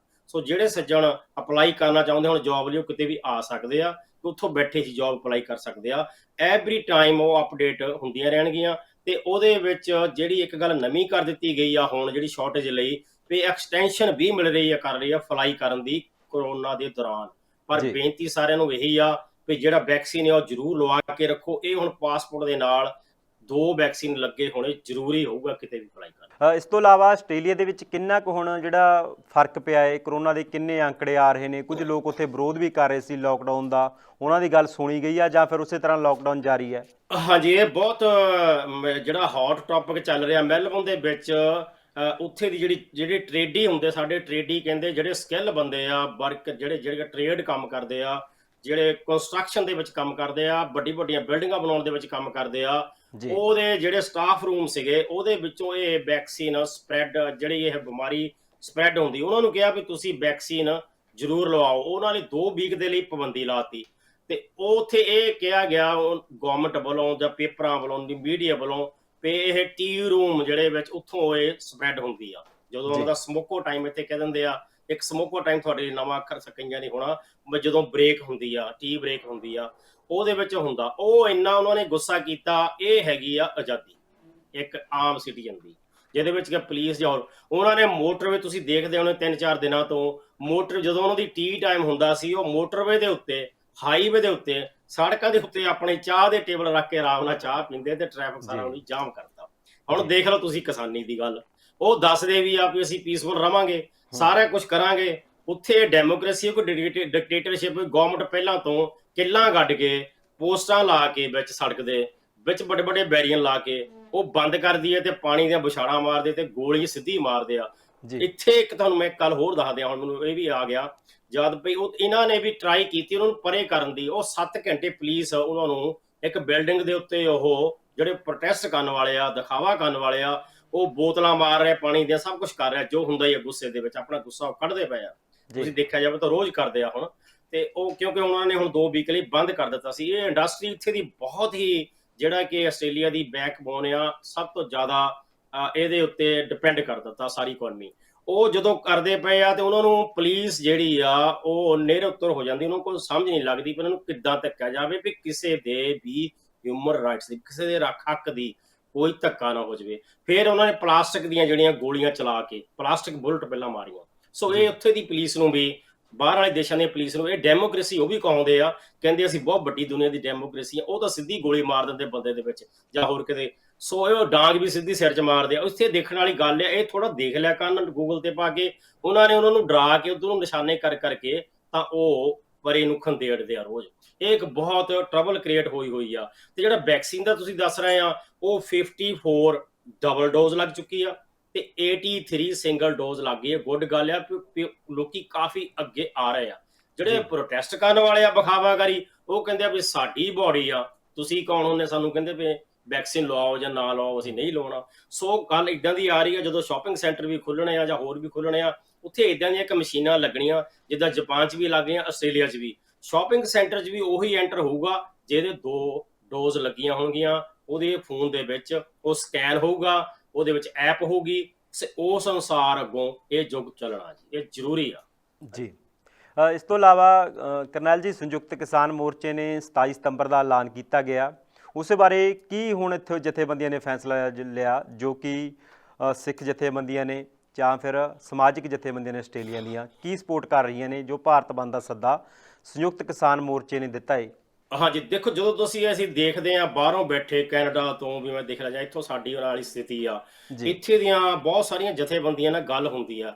ਮੈਂ ਕਦੀ ਵੀ ਇਹ ਕੋਲੋਂ ਨਹੀਂ ਕਹਿੰਦਾ, ਵੀਕ ਦੇ ਵਿੱਚ ਜਾਂ 2-4 ਦਿਨਾਂ 'ਚ ਗੱਲਬਾਤ ਕਰਕੇ ਮੁਖੀਆਂ ਨਾਲ ਜਦੋਂ ਉਹਨਾਂ ਨਾਲ ਗੱਲ ਕੀਤੀ, ਉਹ ਇਹੀ ਕਹਿੰਦੇ ਆ ਵੀ ਇਸ ਯੂਨਿਟੀ ਤੇ ਧਿਆਨ ਰੱਖੋ ਜ਼ਰੂਰ ਕਿਸਾਨਾਂ ਤੇ ਸੰਯੁਕਤ ਮੋਰਚੇ ਤੇ ਬੰਦ ਦੇ ਵਿੱਚ ਵੱਧ ਚੜ ਕੇ ਹਿੱਸਾ ਪਾਓ। ਪਾਰਟੀਆਂ ਤੋਂ ਉੱਪਰ ਉੱਠ ਕੇ, ਧਰਮਾਂ ਤੋਂ ਉੱਪਰ ਉੱਠ ਕੇ, ਆਪਣੇ ਰਾਜਾਂ ਦੇ ਬਖਰੇਵਿਆਂ ਤੋਂ ਉੱਪਰ ਉੱਠ ਕੇ ਸਾਰੀ ਤਰ੍ਹਾਂ ਦੇ ਉੱਚੇ ਨੀਵੇਂ ਵਰਗ ਦੇ ਕਿਰਤੀਆਂ ਦੇ, ਮਜ਼ਦੂਰਾਂ ਦੇ, ਕਾਮੇ ਕਿਰਤੀ ਜਿਹੜੇ ਜਿੰਨੇ ਵੀ ਪ੍ਰੋਫੈਸ਼ਨ ਆ, ਟੀਚਰ ਹੋ ਗਏ, ਵਪਾਰੀ ਹੋ ਗਏ, ਸਾਰਿਆਂ ਨੂੰ ਇਕੱਠੇ ਹੋ ਕੇ ਇਹ ਜਿਹੜਾ ਆ ਮੋਰਚੇ ਨੂੰ ਕਾਮਯਾਬ, ਇਹ ਬੰਦ ਨੂੰ ਵੀ ਕਾਮਯਾਬ ਕਰਨਾ ਚਾਹੀਦਾ। ਕਿਉਂਕਿ ਇਹਨਾਂ ਦਿਨਾਂ ਦੇ ਵਿੱਚ ਆਪਸੀ ਪਾਰਟੀ ਦੇ ਚੱਕਰਾਂ ਨੇ ਮੀਡੀਆ ਨੇ ਵੀ ਉਲਝਾਇਆ ਹੋਇਆ। ਮੀਡੀਆ ਇੱਕੋ ਪਾਰਟੀ ਦੋਲੇ ਲੱਗਾ ਆ, ਫਲਾਨਾ ਸੀਐਮ ਬਣਨਾ, ਫਲਾਨਾ ਨਹੀਂ ਬਣਨਾ। ਤੁਸੀਂ ਉਹਨਾਂ ਨੂੰ ਪੁੱਛੋ ਵੀ ਅੱਜ ਦਾ ਰੂਟੀਨ ਦੇ ਵਿੱਚ ਅੱਜ ਕਿੰਨੇ ਕੰਮ ਹੋਏ ਲੋਕਾਂ ਦੇ, ਕੋਈ ਵੀ ਜਿਹੜੀ ਪਾਰਟੀ ਆ, ਚਾਹੇ ਹਰਿਆਣਾ ਚ ਕੱਲ ਦੀ ਰੂਟੀਨ ਜਿਹੜੀ ਆ ਉਹ ਕਿੰਨੇ ਕੰਮ ਕਰਨੇ, ਉਹ ਕਿੰਨੇ ਹੋਏ ਆ। ਉਧਰ ਤਾਂ ਕਿਸੇ ਦਾ ਧਿਆਨ ਹੀ ਨਹੀਂ, ਇੰਟਰਸਟ ਸਾਰਿਆਂ ਦਾ, ਲੋਕਾਂ ਦਾ ਧਿਆਨ, ਇਹ ਉਹਨਾਂ ਦਾ ਅੰਦਰੂਨੀ ਮਸਲਾ ਹੁੰਦਾ। ਤੁਸੀਂ ਜਿਹੜਾ ਮਰਜ਼ੀ ਬੰਦਾ ਬਣਾਓ, ਤੁਹਾਡੀਆਂ ਪਾਲਿਸੀਆਂ ਜਿਹੜੀਆਂ ਆ ਉਹ ਇਹ ਹੁਣ ਵੀ ਕਿਸਾਨਾਂ ਨੂੰ ਸਪੋਰਟ ਕਰ ਰਹੀਆਂ, ਸਾਰੇ ਜਣੇ ਕਿਸਾਨਾਂ ਦੀ ਸਪੋਰਟ ਕਰੋ। ਦੇਖਣ ਦੇ ਵਿੱਚ ਇਹ ਵੀ ਆ ਰਿਹਾ ਵੀ ਇਲੈਕਸ਼ਨਾਂ ਦਾ ਕਰਕੇ ਐਲਾਨ ਜਾਂ ਇਲੈਕਸ਼ਨਾਂ ਨੂੰ ਮੁੱਖ ਰੱਖਦੇ ਹੋਏ ਪਾਰਟੀਆਂ ਉਹਨਾਂ ਨੂੰ ਯੂਜ਼ ਕਰਨ ਲਈ, ਉਹਨਾਂ ਨੂੰ ਥੱਲਿਓਂ ਖੋਰਾ ਲਾਉਣ ਦੀ ਕੋਸ਼ਿਸ਼ ਕਰ ਰਹੀਆਂ। ਸੋ ਇਹ ਸਾਰਿਆਂ ਦੇ ਸਾਡੇ ਸਾਰੀਆਂ ਸੰਸਥਾਵਾਂ ਵੱਲੋਂ, ਇੱਥੋਂ ਕਾਫੀ ਸਾਰੀਆਂ ਸੰਸਥਾਵਾਂ ਵੱਲੋਂ, ਕਈ ਚਲੋ ਨਹੀਂ ਵੀ ਹੋਣਗੇ, ਉਹਨਾਂ ਨੂੰ ਇਹੀ ਬੇਨਤੀ ਆ ਵੀ ਉਹਦੇ ਨਾਲ ਧਿਆਨ ਰੱਖੋ, ਮੋਰਚੇ ਨਾਲ ਉਧਰ ਹੀ ਧਿਆਨ ਰੱਖੋ। ਇਹ ਜਿਹੜੀਆਂ ਪਾਰਟੀਆਂ ਥੋੜੀ ਦੇਰ ਲਈ ਇਹ ਡਰਾਮੇ ਕਰਦੀਆਂ, ਇਹਨਾਂ ਦਾ ਇਹ ਅੰਦਰੂਨੀ ਮਸਲਾ, ਇਹਨੂੰ ਉਹਦਾ ਧਿਆਨ ਦਿਓ ਜੀ। ਕਰਨੈਲ ਜੀ, ਜਿਸ ਤਰ੍ਹਾਂ ਹੁਣ ਕਿਸਾਨੀ ਅੰਦੋਲਨ ਨੂੰ 10 ਮਹੀਨੇ ਹੋ ਗਏ ਨੇ, ਇਸ ਤਰ੍ਹਾਂ ਦਾ ਕੋਈ ਮੋਰਚਾ ਆਸਟ੍ਰੇਲੀਆ ਦੇ ਵਿੱਚ ਵੀ ਲੱਗਦਾ ਵੀ ਸਰਕਾਰ ਸੁਣੀ ਨਾ, ਲੰਬਾ ਚੱਲ ਜੇ ਮੋਰਚਾ, ਸਾਲ-ਸਾਲ, 10-10 ਮਹੀਨੇ, 8-8 ਮਹੀਨੇ, ਇਸ ਤਰ੍ਹਾਂ ਦਾ ਕੋਈ ਹੈ ਗੱਲਬਾਤ ਆਸਟ੍ਰੇਲੀਆ ਵਿੱਚ, ਕੋਈ ਇਤਿਹਾਸ ਰਿਹਾ ਹੋਵੇ ਜਾਂ ਫਿਰ ਲੱਗਿਆ ਹੋਵੇ ਮੋਰਚਾ ਵੀ ਸਰਕਾਰ ਸੁਣੀ ਨਾ? ਏਦਾਂ ਦੀ ਕੋਈ ਗੱਲ ਨਹੀਂ ਹੁੰਦੀ ਇੱਥੇ। ਤਾਂ ਜਿਹੜੀਆਂ ਯੂਨੀਅਨਾਂ ਵੀ ਬਣੀਆਂ ਹੋਈਆਂ, ਯੂਨੀਅਨ ਦਾ ਬੜਾ ਉਹਨਾਂ ਨੂੰ ਮੁੱਖ ਸਮਝਿਆ ਜਾਂਦਾ। ਜਦੋਂ ਤੁਹਾਨੂੰ ਦੱਸਿਆ ਵੀ ਉਸੇ ਵੇਲੇ ਆਪ ਚੱਲ ਜਾਂਦੇ, ਜਿਹੜੇ ਲੀਡਰ ਆ ਉਹ ਲੀਡ ਕਰਦੇ ਆ, ਉਹ ਆਪ ਗੱਲ ਕਰਨ ਚੱਲ ਜਾਂਦੇ ਆ, ਛੇਤੀ ਕਿਤੇ ਗੱਲ ਬੈਠ ਕੇ ਟੇਬਲ ਤੇ ਨਿਬੇੜ ਲਈ ਜਾਂਦੀ ਆ। ਪਰ ਜਿੱਦਾਂ ਦੀ ਤੁਸੀਂ ਇਹ ਕਦੀ ਨਹੀਂ ਇਦਾਂ ਦਾ ਹੁੰਦਾ। ਇਹਦੇ ਨਾਲ ਤੁਹਾਡੀ ਇਕਨੋਮੀ ਤੇ, ਸਾਰੇ ਲੋਕਾਂ ਤੇ ਇਹ ਸਾਰਾ ਬੜਾ ਮਾਰੂ ਅਸਰ ਪੈਣਾ ਇਨ ਦਾ ਫਿਊਚਰ, ਸਾਰੇ ਪੱਖਾਂ ਤੇ, ਆਰਥਿਕ ਤੌਰ ਤੇ, ਸਮਾਜਿਕ ਤੇ। ਹੁਣ ਜਿਹੜੀ ਲੌਬਿੰਗ ਬਣਦੀ ਪਈ ਆ ਉਹ ਆਮ ਲੋਕਾਂ ਨੂੰ ਸਗੋਂ ਕਿ ਜਾਗਰਤ ਹੋ ਗਏ, ਸਾਰਿਆਂ ਨੂੰ ਐਜੂਕੇਸ਼ਨ ਹੋ ਗਈ, ਗਾਉਣ ਵਾਲੇ ਹੋ ਗਏ, ਸਿੰਗਰ ਜਿਹੜੇ ਹੋ ਗਏ, ਜਿੰਨੇ ਟੀਚਰ ਆ, ਹੋਰ ਸਾਰੇ ਲੋਕਾਂ ਨੇ, ਸਮਾਂ ਹੋਰ ਸਟੇਟਾਂ ਦੇ ਵਿੱਚ ਵੀ। ਇਹ ਮੈਂ ਕਹਿੰਦਾ ਵੀ ਕਿਸਾਨਾਂ ਦਾ ਥੈਂਕ ਯੂ ਵੀ ਉਹਨਾਂ ਨੇ ਬਾਕੀਆਂ ਨੂੰ ਵੀ ਜਾਗਰੂਕ ਕਰਤਾ, ਤੁਹਾਡੇ ਹੱਕ ਕੀ ਹੋਣੇ ਚਾਹੀਦੇ ਆ। ਸੋ ਜਿੰਨਾ ਇਹ ਲੰਬਾ ਚੱਲਦੇ, ਲੋਕ ਗੌਰਮੈਂਟ ਚਾਹੁੰਦੀ ਆ ਵੀ ਇਹਨੂੰ ਡਿਲੇ ਕਰਕੇ, ਇਹਨੂੰ ਡੀਰੇਲ ਕਰ ਦਿੱਤਾ ਜਾਵੇ, ਪਰ ਉੱਥੇ ਫੇਰ ਉਹੀ ਗੱਲ ਆਉਂਦੀ ਆ, ਬਾਹਰ ਕਦੀ ਇਦਾਂ ਦੀ ਗੱਲ ਨਹੀਂ ਹੁੰਦੀ, ਨਾ ਕਿਸੇ ਕੋਲ ਇੰਨੇ ਟਾਈਮ ਹੀ ਹੁੰਦੇ। ਇੱਥੇ ਤਾਂ ਕੋਈ ਮੇਲੇ ਸ਼ਾਦੀਆਂ ਇਦਾਂ ਤੇ ਤੁਰੇ ਰਹਿੰਦੇ, ਇਦਾਂ ਵੀ ਨਹੀਂ ਹੈਗਾ ਕੁਝ ਵੀ। ਤੇ ਇਹ ਆਪਣੇ ਕੰਮ ਦੇ ਵਿੱਚ ਧਿਆਨ ਹੈ, ਜੇ ਹੈ ਤਾਂ ਇਦਾਂ ਸਿਰਫ ਗੱਲਬਾਤ ਨਾ, ਜਾਂ ਇੱਕ ਅੱਧੇ ਦਿਨ ਦਾ ਥੋੜੀ ਦੇਰ ਪਹਿਲਾਂ ਦੱਸ ਕੇ 2 ਘੰਟੇ ਦੀ ਸਟ੍ਰਾਈਕ ਹੋਣੀ ਜਾਂ ਕਿੱਦਾਂ ਹੋਣੀ ਆ, ਤਾਂ ਫੇਰ ਉਹਨੂੰ ਛੇਤੀ ਨਿਬੇੜ ਲਿਆ ਜਾਂਦਾ। ਇਹ ਗਵਰਨਮੈਂਟ ਦੀ ਰਿਸਪੌਂਸਿਬਿਲਿਟੀ ਹੁੰਦੀ ਆ ਆਪਣੇ ਨਾਗਰਿਕਾਂ ਦਾ ਚੰਗਾ ਮਾੜਾ ਸੋਚਣਾ। ਬਿਲਕੁਲ, ਤੁਹਾਡੀ ਗੱਲ ਬਿਲਕੁਲ ਸਹੀ ਆ। ਜਿਹੜੀ ਉੱਥੇ ਦੀਆਂ ਸਰਕਾਰਾਂ ਨੇ ਉਹ ਹਰ ਵਰਗ ਦੀ ਆਵਾਜ਼ ਸੁਣਦੀਆਂ ਨੇ, ਪਰ ਇੱਥੇ ਤਾਂ ਸਾਡੀਆਂ ਸਰਕਾਰਾਂ 10-10 ਮਹੀਨੇ ਮੋਰਚਾ ਚੱਲ ਜਾਂਦਾ, ਹੁਣ ਵੀ 10 ਮਹੀਨੇ ਹੋ ਗਏ ਕਿਸਾਨੀ ਅੰਦੋਲਨ ਚੱਲਦੇ ਨੂੰ, ਕੋਈ ਗੱਲ ਹੀ ਨਹੀਂ ਸੁਣਦੀਆਂ। ਤਾਂ ਹੀ ਤਾਂ ਲੋਕ ਬਾਹਰਲੇ ਮੁਲਕਾਂ ਨੂੰ ਭੱਜ ਰਹੇ ਨੇ, ਇਹੀ ਕਾਰਨ ਆ ਵੀ ਸਿਸਟਮ ਦੇ ਵਿੱਚ ਸੁਧਾਰ ਨਹੀਂ ਹੋ ਰਿਹਾ, ਸਿਸਟਮ ਦਿਨ ਪਰ ਦਿਨ ਵਿਗੜਦਾ ਜਾ ਰਿਹਾ। ਕਰਨੈਲ ਜੀ, ਅਗਲੀ ਖਬਰ ਵੱਲ ਵੱਧਦੇ ਹਾਂ। ਪੰਜਾਬ ਦੇ ਵਿੱਚ ਹੁਣ ਨਵੇਂ ਬਣੇ ਨੇ ਮੁੱਖ ਮੰਤਰੀ ਚਰਨਜੀਤ ਸਿੰਘ ਚੰਨੀ। ਕੈਪਟਨ ਅਮਰਿੰਦਰ ਸਿੰਘ ਤੋਂ ਅਸਤੀਫਾ ਲੈ ਲਿਆ ਗਿਆ, ਕਹਿੰਦੇ ਵੀ ਉਹਨਾਂ ਦੀ ਕਾਰਗੁਜ਼ਾਰੀ ਬਹੁਤ ਮਾੜੀ ਸੀ, ਕੰਪਲੇਂਟਾਂ ਬਹੁਤ ਸੀ। ਕੈਪਟਨ ਅਮਰਿੰਦਰ ਸਿੰਘ ਨੂੰ ਇਹ ਕਹਿ ਦਿੱਤਾ ਕਿ ਤੁਸੀਂ ਨੇ ਕੰਮ ਨਹੀਂ ਵਧੀਆ ਕੀਤਾ, ਅਸਤੀਫਾ ਦਿਓ, ਉਹਨਾਂ ਨੇ ਅਸਤੀਫਾ ਦਿੱਤਾ। ਹੁਣ ਨਵੇਂ ਜਿਹੜੇ ਮੁੱਖ ਮੰਤਰੀ ਬਣੇ ਨੇ ਚੰਨੀ ਸਾਹਿਬ, ਕੀ ਸੋਚਦਾ ਉੱਥੇ ਦਾ ਪੰਜਾਬੀ ਭਾਈਚਾਰਾ, ਕੀ ਆਸ ਹੈ ਮਾਫੀਆ ਨੂੰ ਖਤਮ ਕਰਨ ਬਾਰੇ? ਸਭ ਤੋਂ ਵੱਡਾ ਮੁੱਦਾ ਬੇਅਦਬੀ ਬਾਰੇ ਐਲਾਨ ਤਾਂ ਉਹਨਾਂ ਨੇ ਕੀਤਾ ਹਾਲਾਂਕਿ ਕਿ ਅਸੀਂ ਸਿੱਖ ਕੌਮ ਦੇ ਮੁਤਾਬਕ ਇਨਸਾਫ ਦੇਵਾਂਗੇ। ਕੀ ਲੱਗਦਾ ਕੋਈ ਹੱਲ ਹੋਵੇਗਾ, ਚਾਹੇ ਉਹ ਮਾਫੀਆ ਹੋਵੇ, ਚਾਹੇ ਨਸ਼ੇ ਵਾਲੇ ਮਾਮਲੇ ਦੇ ਵਿੱਚ ਹੋਵੇ, ਕੋਈ ਹੱਲ ਹੋਣ ਦੀ ਉਮੀਦ ਲੱਗਦੀ ਆ ਪੰਜਾਬੀ ਭਾਈਚਾਰੇ ਨੂੰ ਆਸਟ੍ਰੇਲੀਆ ਦੇ ਨੂੰ? ਦੇਖੋ, ਇਹ ਫੋਰਕਾਸਟਿੰਗ ਕਰਨੀ, ਭਵਿੱਖਬਾਣੀ ਕਰਨੀ ਤਾਂ ਸਾਨੂੰ ਜ਼ਿਆਦਾ ਅਸੀਂ ਕਹਿ ਨਹੀਂ ਸਕਦੇ, ਤੁਸੀਂ ਜ਼ੀਰੋ ਗਰਾਊਂਡ ਤੇ ਕਰਦੇ ਆ। ਪਰ ਜੋ ਅਸੀਂ ਦੇਖ ਰਹੇ ਆ, ਇਹਨਾਂ ਦੀ ਜਿਹੜੀ ਹਿਸਟਰੀ ਆ, ਉਹ ਇੱਕ ਜਿੱਦਾਂ ਵੀ ਇਹ ਉਹਨਾਂ ਨੇ ਲਿਆ ਕੇ ਪੈਂਤੜਾ ਸੀਐਮ ਦਾ ਆਮ ਵਰਗ ਦੇ ਵਿੱਚੋਂ, ਗਰੀਬ ਵਰਗ ਦੇ ਵਿੱਚੋਂ ਕਹਿ ਲਓ, ਮਿਹਨਤੀ ਵਰਗ ਦੇ ਵਿੱਚੋਂ, ਜਾਂ ਇੱਕ ਏਜ ਗੈਪ ਸੀਗਾ 25-30 ਸਾਲ ਦਾ, ਜਿਹੜੇ ਪੁਰਾਣੇ ਬਜ਼ੁਰਗ ਬੈਠੇ ਸੀ ਉਹ ਪੁਰਾਣੀਆਂ ਨੀਤੀਆਂ ਨੂੰ ਛੱਡਦੇ ਨਹੀਂ ਸੀ, ਜਿਹੜੀਆਂ ਮਾਰੂ ਸੀਗੀਆਂ, ਉਹਦੇ ਵਿੱਚ ਬੇਈਮਾਨੀਆਂ ਹੁੰਦੀਆਂ ਸੀ, ਜੋ ਮਰਜ਼ੀ ਕਹੀ ਜਾਣ, ਕਦੀ ਪਾਕਿਸਤਾਨ ਦਾ ਨਾਂ ਲਾਉਂਦੇ, ਕਦੀ ਕਿਸੇ ਦਾ ਨਾਂ ਲਾਉਂਦੇ ਆ। ਜਦ ਕਿ ਇਹਦਾ ਜਿਹੜਾ ਪ੍ਰਧਾਨ ਬਣਿਆ ਪਾਰਟੀ ਦਾ, ਇਹਦੇ ਇੰਟਰਨੈਸ਼ਨਲ ਪਲੇਅਰਾਂ ਵਾਲੀ ਗੱਲ ਆ, ਇਹਦੀ ਟੀਮ ਵਰਕ ਵਾਲੀ ਗੱਲ ਆ। ਤੁਸੀਂ ਦੇਖਿਆ ਇਹ ਜਾਵੇ ਤਾਂ ਜਿੱਦਾਂ ਹੁਣ ਆਪਣੇ ਉਹ ਪ੍ਰਗਟ ਸਿੰਘ ਵੀ ਆ ਜਾਂ ਹੋਰ ਆ, ਜਿਹੜੇ ਨਵੇਂ ਮੁੰਡੇ ਆ, ਜਿਹੜੇ ਨਵੀਂ ਜਨਰੇਸ਼ਨ ਆ, 25-30 ਸਾਲ ਦੇ ਗਏ ਅਨਸਰ, ਉਹ ਉੱਦਾਂ ਕੰਮ ਕਰੂਗੀ ਤਾਂ ਲੱਗਦਾ ਤਾਂ ਇਹੀ ਆ ਵੀ ਚੰਗਾ ਹੋਊਗਾ। ਪਰ ਜਿਹੜੀ ਤੁਸੀਂ ਹੁਣ ਬਾਹਰ ਵਾਲੀ ਗੱਲ ਕੀਤੀ ਆ, ਸਾਡੇ ਤਾਂ ਇੱਥੇ ਜਾਤਪਾਤ ਦੀ ਉਹ ਗੱਲ ਹੀ ਹੈ ਨਹੀਂ, ਨਾ ਕੋਈ ਦਲਿਤ ਆ, ਨਾ ਕੋਈ ਜੱਟ ਆ, ਨਾ ਕੋਈ ਹੋਰ ਆ। ਇਹ ਤਾਂ ਗੱਲਾਂ ਤੁਹਾਡੇ ਇੱਥੇ ਭੁਲੇਖੇ ਪਾਇਓ ਆ। ਪੁਰਾਣੇ ਜਿਹੜੇ ਰੂੜੀਵਾਦੀ ਜਿਹੜੇ ਬੰਦੇ ਸੀ, ਜਿਹੜੇ ਮਾਰਦੇ ਸੀ, ਫਰਕ ਰੱਖਦੇ ਸੀ, ਜਿਹਦੀ ਕਿ ਗੁਰੂ ਨਾਨਕ ਦੇਵ ਜੀ ਨੇ ਇਹ ਸੋਚ ਲਿਆ ਕਿ ਜਾਤ ਪਾਤ ਦੀ ਖਤਮ ਕੀਤੀ। ਅਸੀਂ ਤਾਂ ਸਿੱਖ ਵੀ, ਜਿਹੜੇ ਸਿੱਖਾਂ 'ਚ ਪੰਡਤ ਵੀ ਬੈਠੇ ਆ ਜਿਹੜੇ ਫੇਰ ਹਲੇ ਕਹੀ ਜਾਂਦੇ ਆ ਇਹ ਫਲਾਨਾ ਆ, ਉਹ ਮੈਂ ਅੱਖਰ ਯੂਜ਼ ਨਹੀਂ ਕਰਦਾ, ਇਹ ਵੀ ਤੁਹਾਡੇ ਗੌਰਮੈਂਟਾਂ ਨੇ ਉਹਨੂੰ ਦਲਿਤ ਕਹਿ ਦਿਓ, ਜਦ ਕਿ ਦਲਿਤ ਤਾਂ ਉੱਥੇ ਇੰਨੇ ਅਮੀਰ ਹੋ ਚੁੱਕੇ ਆ। ਜਿਹੜੇ ਅਸੀਂ, ਚਲੋ ਮੈਂ ਇਹ ਨਹੀਂ ਕਹਿੰਦਾ, ਜਿਹੜੇ ਜਨਰਲ ਕੈਟੇਗਰੀ ਆ, ਸਾਨੂੰ $40-42 ਲਾਉਣੇ ਪੈਂਦੇ ਸੀ। ਜੌਬ ਅਪਲਾਈ ਕਰਦੇ ਸੀ ਉਸ ਵੇਲੇ 30 ਸਾਲ ਪਹਿਲਾਂ ਬੈਂਕ ਦੀ, ਤਾਂ ਉਹਨਾਂ ਨੂੰ $2। ਹੁਣ ਉਹ ਇੰਨੇ ਆ, 5-5 ਉਹਨਾਂ ਨੂੰ ਠੇਕੇ ਮਿਲੇ, ਉਹ ਆ ਗੈਸਾਂ ਦੀ ਏਜੰਸੀਆਂ ਮਿਲੀਆਂ ਆ। ਇਹ ਇੱਕ ਵਰਗ ਦੇ ਤੌਰ ਤੇ, ਆਰਥਿਕ ਤੌਰ ਤੇ ਦੇਖਣਾ ਚਾਹੀਦਾ ਵੀ ਕਿਹਨੂੰ ਬੈਨੀਫਿਟ ਜਾਵੇ, ਕਮਜ਼ੋਰ ਵਰਗ ਨੂੰ ਜਾਵੇ ਜਿਹਦੀ ਜ਼ਮੀਨ ਥੋੜੀ ਆ, ਔਖਿਆਈ ਆ। ਇਸ ਕਰਕੇ ਜਿਹੜੀ ਤੁਸੀਂ ਹੁਣੇ ਗੱਲ ਕਹੀ ਆ, ਕਿਉਂਕਿ ਪੰਜਾਬੀ ਪਿੰਡਾਂ ਦੇ ਕਿਉਂ ਬਾਹਰ ਜਾਂਦੇ, ਇਸੇ ਕਰਕੇ ਸਾਨੂੰ ਜੌਬ ਹੀ ਨਹੀਂ ਮਿਲਦੀ। ਇਹ ਵੀ ਕੈਟੇਗਰੀਆਂ ਜਿਹੜੀਆਂ ਇਹ ਵੀ ਹਟਾਉਣੀਆਂ ਚਾਹੀਦੀਆਂ। ਪਲੱਸ ਜਿਹੜੀ ਇਹ ਗੱਲ ਕੀਤੀ ਹੈ ਗੁਰੂਆਂ ਦੀ ਸੋਚ ਜਿਹੜੀ ਸੀ, ਜਾਂ ਇੱਥੇ ਮੈਂ ਕਹਿੰਦੇ ਆ ਜਿਹੜੀ ਪੁਰਾਤਨ ਅਕਾਲੀ ਦਲ ਦੀ, ਅਸਲੀ ਅਕਾਲੀ ਦਲ ਦੀ ਸੋਚ ਹੁੰਦੀ ਸੀ, ਉਹ ਇੱਕ ਸਟੀਲ ਕਰ ਲਈ, ਉਹ ਚੋਰੀ ਕਰ ਲਈ ਆ ਕਾਂਗਰਸ ਨੇ। ਉਹ ਕੰਮ ਕਰਨੇ ਉਹਨਾਂ ਨੇ ਸ਼ੁਰੂ ਕਰ ਦਿੱਤੇ ਆ। ਹੁਣ ਤੁਹਾਡੀ ਗੱਲ ਬਿਲਕੁਲ ਸਹੀ ਆ। ਅਕਾਲੀ ਦਲ ਨੇ ਐਲਾਨ ਹੀ ਕੀਤਾ ਸੀ, ਕਹਿੰਦੇ ਅਸੀਂ ਦਲਿਤ ਡਿਪਟੀ ਸੀਐਮ ਬਣਾਵਾਂਗੇ। ਬੀਜੇਪੀ ਕਹਿੰਦੀ ਸੀ ਦਲਿਤ ਮੁੱਖ ਮੰਤਰੀ ਬਣਾਵਾਂਗੇ। ਪਰ ਦਲਿਤ ਸ਼ਬਦ ਨਹੀਂ ਵਰਤਣਾ ਚਾਹੀਦਾ, ਉਹਨਾਂ ਦੀ ਕੋਈ ਹੋਰ ਵੀ ਉਹਨਾਂ ਦੀ ਕਾਬਲੀਅਤ ਹੁੰਦੀ ਆ। ਅਜਿਹਾ ਹੁਣ ਪਹਿਲਾਂ ਦਲਿਤਾਂ ਦਾ ਜਿਹੜਾ ਕਮਿਸ਼ਨ ਆ, ਉਹਨਾਂ ਨੇ ਵੀ ਸਖਤ ਨੋਟਿਸ ਲਿਆ ਵੀ ਤੁਸੀਂ ਦਲਿਤ ਦਲਿਤ ਕਹਿ ਕੇ ਤੁਸੀਂ ਅਪਮਾਨ ਕਰ ਰਹੇ ਹੋ, ਵੀ ਬਾਰ-ਬਾਰ ਤੁਸੀਂ ਨੀਵਾਂ ਦਿਖਾ ਰਹੇ ਹੋ। ਇਹ ਵੀ ਉਹਨਾਂ ਨੇ ਵੀ ਜਿਹੜਾ ਨੋਟਿਸ ਲਿਆ ਹੈ। ਪਰ ਕਾਂਗਰਸ ਨੇ ਤਾਂ ਇੱਕਦਮ ਕਰਤਾ ਵੀ ਅਸੀਂ ਤਾਂ ਬਣਾ ਦਿੱਤਾ, ਤਾਂ ਕਰਕੇ ਉਹਨਾਂ ਨੇ ਵੀ ਸਿਆਸੀ ਇੱਕ ਪੈਂਤਰਾ ਖੇਲਿਆ। ਪਰ ਚੰਨੀ ਸਾਹਿਬ ਨੂੰ ਸਵਾਲ ਤਾਂ ਇਹੀ ਆ, ਸਵਾਲ ਇਹੀ ਪੁੱਛਦੇ ਨੇ ਲੋਕ, ਕਰਨੈਲ ਜੀ, ਕਿ ਉਹ ਬੇਅਦਬੀ ਮਾਮਲੇ 'ਚ ਇਨਸਾਫ ਦੇਣਗੇ। ਸਭ ਤੋਂ ਵੱਡਾ ਮੁੱਦਾ ਸਿੱਖਾਂ ਦੇ ਲਈ ਆ। ਅੱਛਾ ਜੀ, ਨਸ਼ਾ ਤਸਕਰੀ ਵਾਲਾ ਮਾਮਲਾ, ਘਰ ਨੌਕਰੀ ਦੇਣ ਦਾ ਮਾਮਲਾ, ਕੀ ਸੋਚਦਾ ਹੈ ਪੰਜਾਬੀ ਭਾਈਚਾਰਾ? ਮੈਂ ਤੁਹਾਨੂੰ ਫਿਰ ਉਹੀ ਸਵਾਲ ਪੁੱਛਦਾ, ਕੀ ਕਹਿੰਦੇ ਨੇ ਪੰਜਾਬੀ ਜਿਹੜੇ ਇੱਥੇ ਵੱਸਦੇ ਨੇ, ਕੀ ਹੱਲ ਕਰ ਸਕਣਗੇ ਚੰਨੀ ਸਾਹਿਬ? ਕਿਉਂਕਿ ਸਮਾਂ ਬਹੁਤ ਘੱਟ ਰਹਿ ਗਿਆ, 4 ਕੁ ਮਹੀਨੇ ਦਾ ਸਮਾਂ ਰਹਿ ਗਿਆ। ਦੇਖੋ, ਜਿੰਨੇ ਬਾਹਰ ਵਾਲੇ NRI ਆ, ਕੈਨੇਡਾ, ਅਸੀਂ ਤਾਂ ਉੱਥੇ ਬੈਠੇ, ਅਸੀਂ ਨਹੀਂ ਉਹ ਗੱਲ ਨੂੰ ਭੁੱਲਦੇ। ਤੁਸੀਂ ਉਹ ਮੇਰੀ ਗੱਲ ਪੂਰੀ ਹੋਣੀ ਸੀ ਜਦ ਤੱਕ ਤੁਸੀਂ ਯਾਦ ਕਰਾ ਦਿੱਤਾ।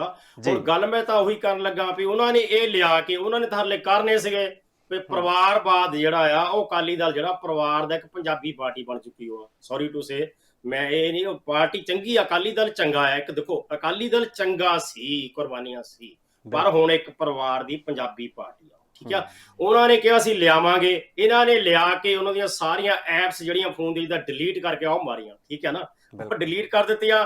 ਹੁਣ ਤੁਸੀਂ ਇਹ ਦੇਖਿਆ ਜਾਵੇ, ਇੱਕ ਗੱਲ ਉਧਰ ਚੰਗੀ ਆ ਸਾਡੇ ਕੋਲ, ਉਹਨਾਂ ਦੇ ਕੋਲ ਹੈਗੀ ਆ ਪੰਜਾਬੀਆਂ ਕੋਲ, ਵੀ ਇਸਤਰੀ ਦਾ ਵੀ ਤੁਸੀਂ ਸਤਿਕਾਰ ਦੇਖਣਾ। ਉਧਰ ਤੁਹਾਡੇ ਕੋਲ ਬੀਬੀ ਜਗੀਰ ਕੌਰ ਆ, ਜਿਹੜੀ ਇੱਕ ਧਾਰਮਿਕ ਸੰਸਥਾ ਦੀ ਮੁਖੀ ਆ। ਇਹ ਇੱਕ ਬਹੁਤ ਵੱਡੀ ਐਗਜ਼ਾਮਪਲ ਆ, ਜੇ ਉਹਨੂੰ ਉਹ ਉਸ ਤਰ੍ਹਾਂ ਨਿਭਾ ਸਕਣ ਸਿੱਖੀ ਸਿਧਾਂਤਾਂ ਅਨੁਸਾਰ। ਜਿੱਦਾਂ ਹੁਣ ਤੁਸੀਂ ਗੱਲ ਕੀਤੀ ਆ, ਮੈਂ ਇਹ ਗੱਲ ਕਹਿਣੀ ਸੀ, ਜੇ ਹੁਣ ਮਿਸਟਰ ਚੰਨੀ ਸਾਹਿਬ ਆ ਗਏ ਆ CM ਨਵੇਂ, ਜੇ ਇਹ ਇੰਨਾ ਦਰਦ ਰੱਖਦੇ ਆ, ਜੇ ਸਿੱਖੀ ਦਾ ਵੀ ਕਹਿੰਦੇ ਆ ਵੀ ਇਹ 84 ਦੀ ਮਾਫੀ ਮੰਗਣਗੇ, ਕੀ ਇਹ 84 ਦੇ ਜਿਹੜੇ ਉੱਥੇ ਕਤਲੋਗਾਰ ਦਿੱਲੀ ਦੀ ਉਹਦੀ ਮਾਫੀ ਮੰਗਣਗੇ, ਜਾਂ ਉਹਨੂੰ ਗਲਤ ਕਹਿਣਗੇ, ਜਾਂ ਇਹ ਜੇ ਅਕਾਲੀਆਂ ਨੂੰ ਦੇ ਵੇਲੇ ਵੀ ਹੁੰਦੀ ਆ, ਉਹ ਅਕਾਲੀ ਜ਼ਿੰਮੇਵਾਰ ਆ। ਜੇ ਬੇਅਦਬੀ ਦਾ ਮਸਲਾ ਦੁਆਰਾ ਆਉਂਦਾ, ਜਿਹਦੇ ਲਈ ਸਹੁੰ ਖਾਧੀ ਸੀ, ਜਿਹਦੇ ਕਰਕੇ ਬੰਦੇ ਨੂੰ ਕਿਨੂੰ ਹਟਾਇਆ ਗਿਆ ਵੀ ਤੇਰੇ ਤੋਂ ਇਹ ਨਹੀਂ ਗੇਮ ਖੇ, ਉਹਨੇ ਤੂੰ ਝੂਠ ਬੋਲਿਆ, ਕੀ ਹੁਣ ਇਹ ਜਿੱਦਾਂ 3 ਘੰਟੇ ਦਾ ਟੈਸਟ ਹੁੰਦਾ ਸਾਰੇ ਸਾਲ ਦਾ, 3 ਘੰਟੇ ਦੇ ਵਿੱਚ ਤੁਸੀਂ ਟੈਸਟ ਦਿੰਦੇ ਨਾ ਇੰਡੀਆ ਦੇ ਵਿੱਚ, ਇਹ ਹੁਣ 3 ਘੰਟੇ ਹੀ ਹੈ ਨਾ ਲਈ ਮੇਰੇ ਹਿਸਾਬ ਨਾਲ। 3 ਘੰਟੇ ਦੇ ਵਿੱਚ 35 ਮਾਰਕਸ ਵੀ ਲੈ ਜਾਣ, ਮੈਂ ਕੰਮ ਦੀ ਗੱਲ ਤੁਹਾਨੂੰ ਕਹਿੰਦਾ, ਪੜ੍ਹੇ ਲਿਖਿਆ ਦੀ ਮਾੜੀ ਮੋਟੀ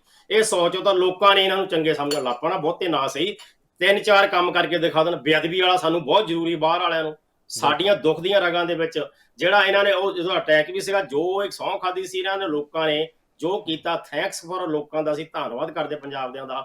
ਤੁਸੀਂ ਇਹਨਾਂ ਦੀ ਵਿਸ਼ਵਾਸ ਕਰਦੇ ਆ, ਪੰਜਾਬੀ ਜਿਹੜੇ ਟਹਿ ਨਾ ਮੰਨਣ ਕਿਸੇ ਦੀ, ਪਰ ਪਿਆਰ ਨਾਲ ਕੰਨ ਸਮਝੌਤਾ। ਉਹਨੇ ਸਹੁੰ ਖਾਧੀ ਗੁਟਕੇ ਦੀ ਤੇ ਤੁਸੀਂ ਵੋਟਾਂ ਪਾ ਕੇ ਇਹਨੂੰ ਬਣਾਤਾ, ਪਰ ਇਹ ਮੁੱਕਰ ਗਿਆ। ਇਹ ਜਿਹੜੇ ਮਕਾਰੀ ਆ, ਹੁਣ ਇਹ ਮਕਾਰ ਬੰਦਾ ਘਰ ਬੈਠਾ ਰੋਜ਼, ਮੈਂ CM ਨੂੰ ਵੀ ਕਹਿੰਦਾ ਜਿਹੜਾ ਪੁਰਾਣਾ ਜਿਹੜਾ ਗਿਆ, ਹੁਣ ਉਹ ਕਹਿੰਦਾ ਖਤਰਾ ਜੀ ਮੈਨੂੰ ਪਾਕਿਸਤਾਨ ਚੋਂ। ਉਹ ਵੀ ਤੈਨੂੰ 3-4 ਸਾਲ ਪਹਿਲਾਂ ਨਹੀਂ ਖਤਰਾ ਸੀ, ਪਹਿਲਾਂ ਵੀ ਖਤਰਾ। ਇਹ ਤੁਸੀਂ ਡਰਮ, ਇਹਦੀ ਤਾਂ ਫਰੈਂਡਸ਼ਿਪ ਆ, ਇਹਨਾਂ ਦੀ ਫਰੈਂਡਸ਼ਿਪ ਗੁਆਂਢੀ ਨਾ ਬਣਾ ਕੇ ਰੱਖਣੀ ਚੰਗੀ ਹੁੰਦੀ ਹੈ ਕਹਿੰਦੇ। ਜੇ ਗੁਆਂਢੀ ਨਾਲ ਚੰਗੀ ਬਣਾ ਕੇ ਰੱਖੋਗੇ, ਉਹ ਤੁਹਾਡੇ ਕਦੀ ਕਿੱਦਾਂ ਇਹਦੀ ਦੇਖੋ, ਜੇ ਹੁਣ ਤੁਸੀਂ ਸਿੱਧੂ ਦੀ ਗੱਲ ਕਰਦੇ ਆ, ਉਹਦੀ ਆਸਟ੍ਰੇਲੀਆ ਦੇ ਪਲੇਅਰਾਂ ਨਾਲ ਵੀ ਚੰਗੀ ਆ, ਇਨਵੈਸਟਮੈਂਟ ਉਹ ਕਰਾ ਸਕਦਾ। ਜੇ ਉਹ ਇੰਗਲੈਂਡ 'ਚ ਵੀ ਇਨਵੈਸਟਮੈਂਟ ਕਰਾ ਸਕਦਾ, ਕਿਤੇ ਵੀ ਕਰਾ ਸਕਦਾ। ਜੇ ਨਵਾਂ ਯੂਥ ਅੱਗੇ ਆਉਂਦਾ ਆ, ਇਹਨੂੰ ਮੌਕਾ ਮਿਲਣਾ ਚੰਗੀ ਗੱਲ ਆ। ਪਰ ਇਹ ਮੈਂ ਉੱਥੇ ਇਹ ਵੀ ਕਹੂੰਗਾ, ਸਾਨੂੰ ਕਿਸੇ ਪਾਰਟੀ ਨਾਲ ਨਹੀਂ, ਅਕਾਲੀ ਦਲ 'ਚ ਵੀ ਇੱਦਾਂ ਹੀ ਆ। ਜੇ ਉਹ ਇਸਤਰੀਆਂ ਨੂੰ ਵੀ, ਇਹ ਵੀ ਇਸਤਰੀਆਂ ਨੂੰ ਵੀ ਪੂਰਾ ਬਰਾਬਰ ਦਾ ਹੱਕ ਦੇਣਗੇ, ਇਹ ਹੋਰ ਸਟੇਟਾਂ 'ਚ ਵੀ ਇਹਦਾ ਸੁਨੇਹਾ ਬਾਕੀ ਸਟੇਟਾਂ 'ਚ ਵੀ ਬਹੁਤ ਚੰਗਾ ਜਾਂਦਾ। ਇੱਥੇ ਇੱਕ ਹੋਰ ਗੱਲ ਇਹ ਹੋ ਗਈ, ਪੰਜਾਬ ਫੇਰ ਹੁਣ ਲੀਡ ਕਰਦਾ ਜਿਹਦਾ ਇੰਡੀਆ ਦੇ ਵਿੱਚ ਜੀ।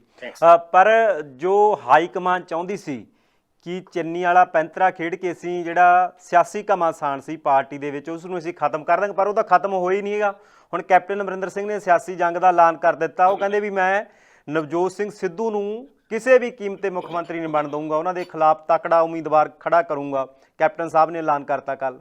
ਹਾਂ, ਮੇਰੀ ਇੱਥੇ ਹੱਥ ਜੋੜ ਕੇ ਬੇਨਤੀ ਆ ਸਾਰੇ ਮੀਡੀਆ ਵਾਲਿਆਂ ਨੂੰ, ਬਹੁਤ ਸਾਰੀਆਂ ਅਸੀਂ ਦੇਖਦੇ ਹਾਂ ਉਹ ਇਹੀ ਗੱਲਾਂ ਪੁੱਛੀ ਜਾਂਦੇ, ਇਹ ਉਹਨਾਂ ਦਾ ਦੱਸਿਆ ਕਰੋ ਪਾਰਟੀ ਦਾ ਅੰਦਰੂਨੀ ਮਸਲਾ, ਇਹਨੂੰ ਧਿਆਨ ਹੀ ਨਾ ਦਿਆ ਕਰੋ। ਚਾਹੇ ਕਿਸੇ ਨਾਲ ਲੜਨ, ਜੋ ਮਰਜ਼ੀ ਕਰਨ, ਚਾਹੇ ਕਿਸੇ ਨੂੰ ਲਾਉਣ, ਤੁਸੀਂ ਉਹਨਾਂ ਨੂੰ ਇਹ ਪੁੱਛਿਆ ਕਰੋ ਵੀ ਤੁਸੀਂ ਕਿੰਨੇ ਕੰਮ ਕੀਤੇ ਸੀ, ਕਿਹੜੇ ਰਹਿ ਗਏ, ਕਿਉਂ ਨਹੀਂ ਕੀਤੇ, ਜਾਂ ਤੁਸੀਂ ਜਦੋਂ ਵੀ ਆਉਂਦਾ ਵੀ ਆਹ ਕੰਮ ਤੁਸੀਂ ਹੁਣ ਕਰੋਗੇ। ਜਿਹੜਾ ਨਵਾਂ ਬੰਦਾ ਆਉਂਦਾ, ਮੈਂ ਕਿਸੇ ਦਾ ਨਾਂ ਲੈਣ ਤੋਂ ਬਗੈਰ ਕਹਿੰਦਾ, ਜਾਂ ਜਿਹੜੀ ਪਾਰਟੀ ਆ ਉਹਦਾ ਭਵਿੱਖ ਨਾ ਦੇਖਿਆ ਕਰੋ ਵੀ ਉਹ ਪੰਡਤਾਂ ਵਾਲਾ ਭਵਿੱਖ ਕਹਿੰਦੇ ਆ ਵੀ ਅਸੀਂ ਇੰਨੇ ਲੱਖ ਦੇ ਦਿਆਂਗੇ, ਅਸੀਂ ਆਹ ਕਰੋ, ਵੀ ਜਿਹੜਾ ਪਿੱਛੇ ਸੀਗਾ ਕੀ ਕੀਤਾ ਤੁਸੀਂ, ਅੱਜ ਹੁਣ ਕੀ ਕਰਦੇ ਆ, ਬੇਅਦਬੀ ਦੇ ਮਸਲਿਆਂ ਤੇ ਕੀ ਕਰਦੇ ਆ। ਸ਼੍ਰੋਮਣੀ ਕਮੇਟੀ ਨੇ ਜਨਰਲ ਜਿਹੜਾ ਅਜਲਾਸ ਬੁਲਾਇਆ, ਉਸ ਤੇ ਜੇ ਬੇਅਦਬੀਆਂ ਹੁੰਦੀਆਂ ਕੋਈ ਸਾਰੀ ਗਾਮੀ ਮੀਟਿੰਗ ਕੀਤੀ, ਸਰਕਾਰ ਤੇ ਬਲੇਮ ਵੀ ਲਾਣੇ ਆ। ਤੁਸੀਂ ਇੱਕ ਜਨਰਲ ਅਜਲਾਸ ਬੁਲਾ ਕੇ ਸਾਰੇ ਆਪਣੇ ਦਿਖਾ ਲਓ ਕਿ ਤੁਸੀਂ 2-3 ਦਿਨ ਦਾ ਉੱਥੇ ਬਹਿਸ ਰੱਖ ਲਓ, ਆਪਣੀ AGM ਰੱਖੋ, ਉਹਦੇ ਵਿੱਚ ਤੁਸੀਂ ਧਾਰਮਿਕ ਹੋਰ ਅਦਾਰਿਆਂ ਦੇ ਬੰਦੇ ਵੀ ਬੁਲਾਓ, ਧਾਰਮਿਕ ਹਿੰਦੂ ਸਥਾਨਾਂ ਦੇ ਬੰਦੇ ਵੀ ਬੁਲਾ ਲਓ, ਧਾਰਮਿਕ ਹੋਰ ਜਿਹੜੇ ਆ ਵਰਗ ਆ ਉਹਨਾਂ ਦੀ ਵੀ ਬੁਲਾਓ, ਸਾਂਝੀ ਮੀਟਿੰਗ ਕਰੋ। ਇੱਧਰ ਤਾਂ ਕੋਈ ਧਿਆਨ ਹੀ ਨਹੀਂ ਹੈਗਾ। ਸਾਡੇ ਵੀ ਇੱਥੇ ਭਾਜੀ ਗੁਰਦੁਆਰੇ ਦੇ ਵਿੱਚ ਇਸ ਕਰਕੇ ਇੱਧਰ ਵੀ ਲੜਾਈਆਂ ਹੁੰਦੀਆਂ। ਸਾਡਾ ਜਿਹੜਾ ਕੋਡ ਆਫ ਕੰਡਕਟ ਆ ਇੱਕ ਨਹੀਂ ਹੈਗਾ, ਅਕਾਲ ਤਖਤ ਨੂੰ ਇਹਦੇ ਵਿੱਚ ਦਖਲ ਦੇਣਾ ਪੈਣਾ ਆ। ਸਾਡੀਆਂ ਮਰਜ਼ਾਦਾ ਇੱਕ ਹੋਣਗੀਆਂ ਜਦੋਂ ਸਾਡੇ ਵੀ ਇੱਥੇ ਲੜਾਈਆਂ ਜਿਹੜੀਆਂ 80% ਘਟ ਜਾਣਗੀਆਂ।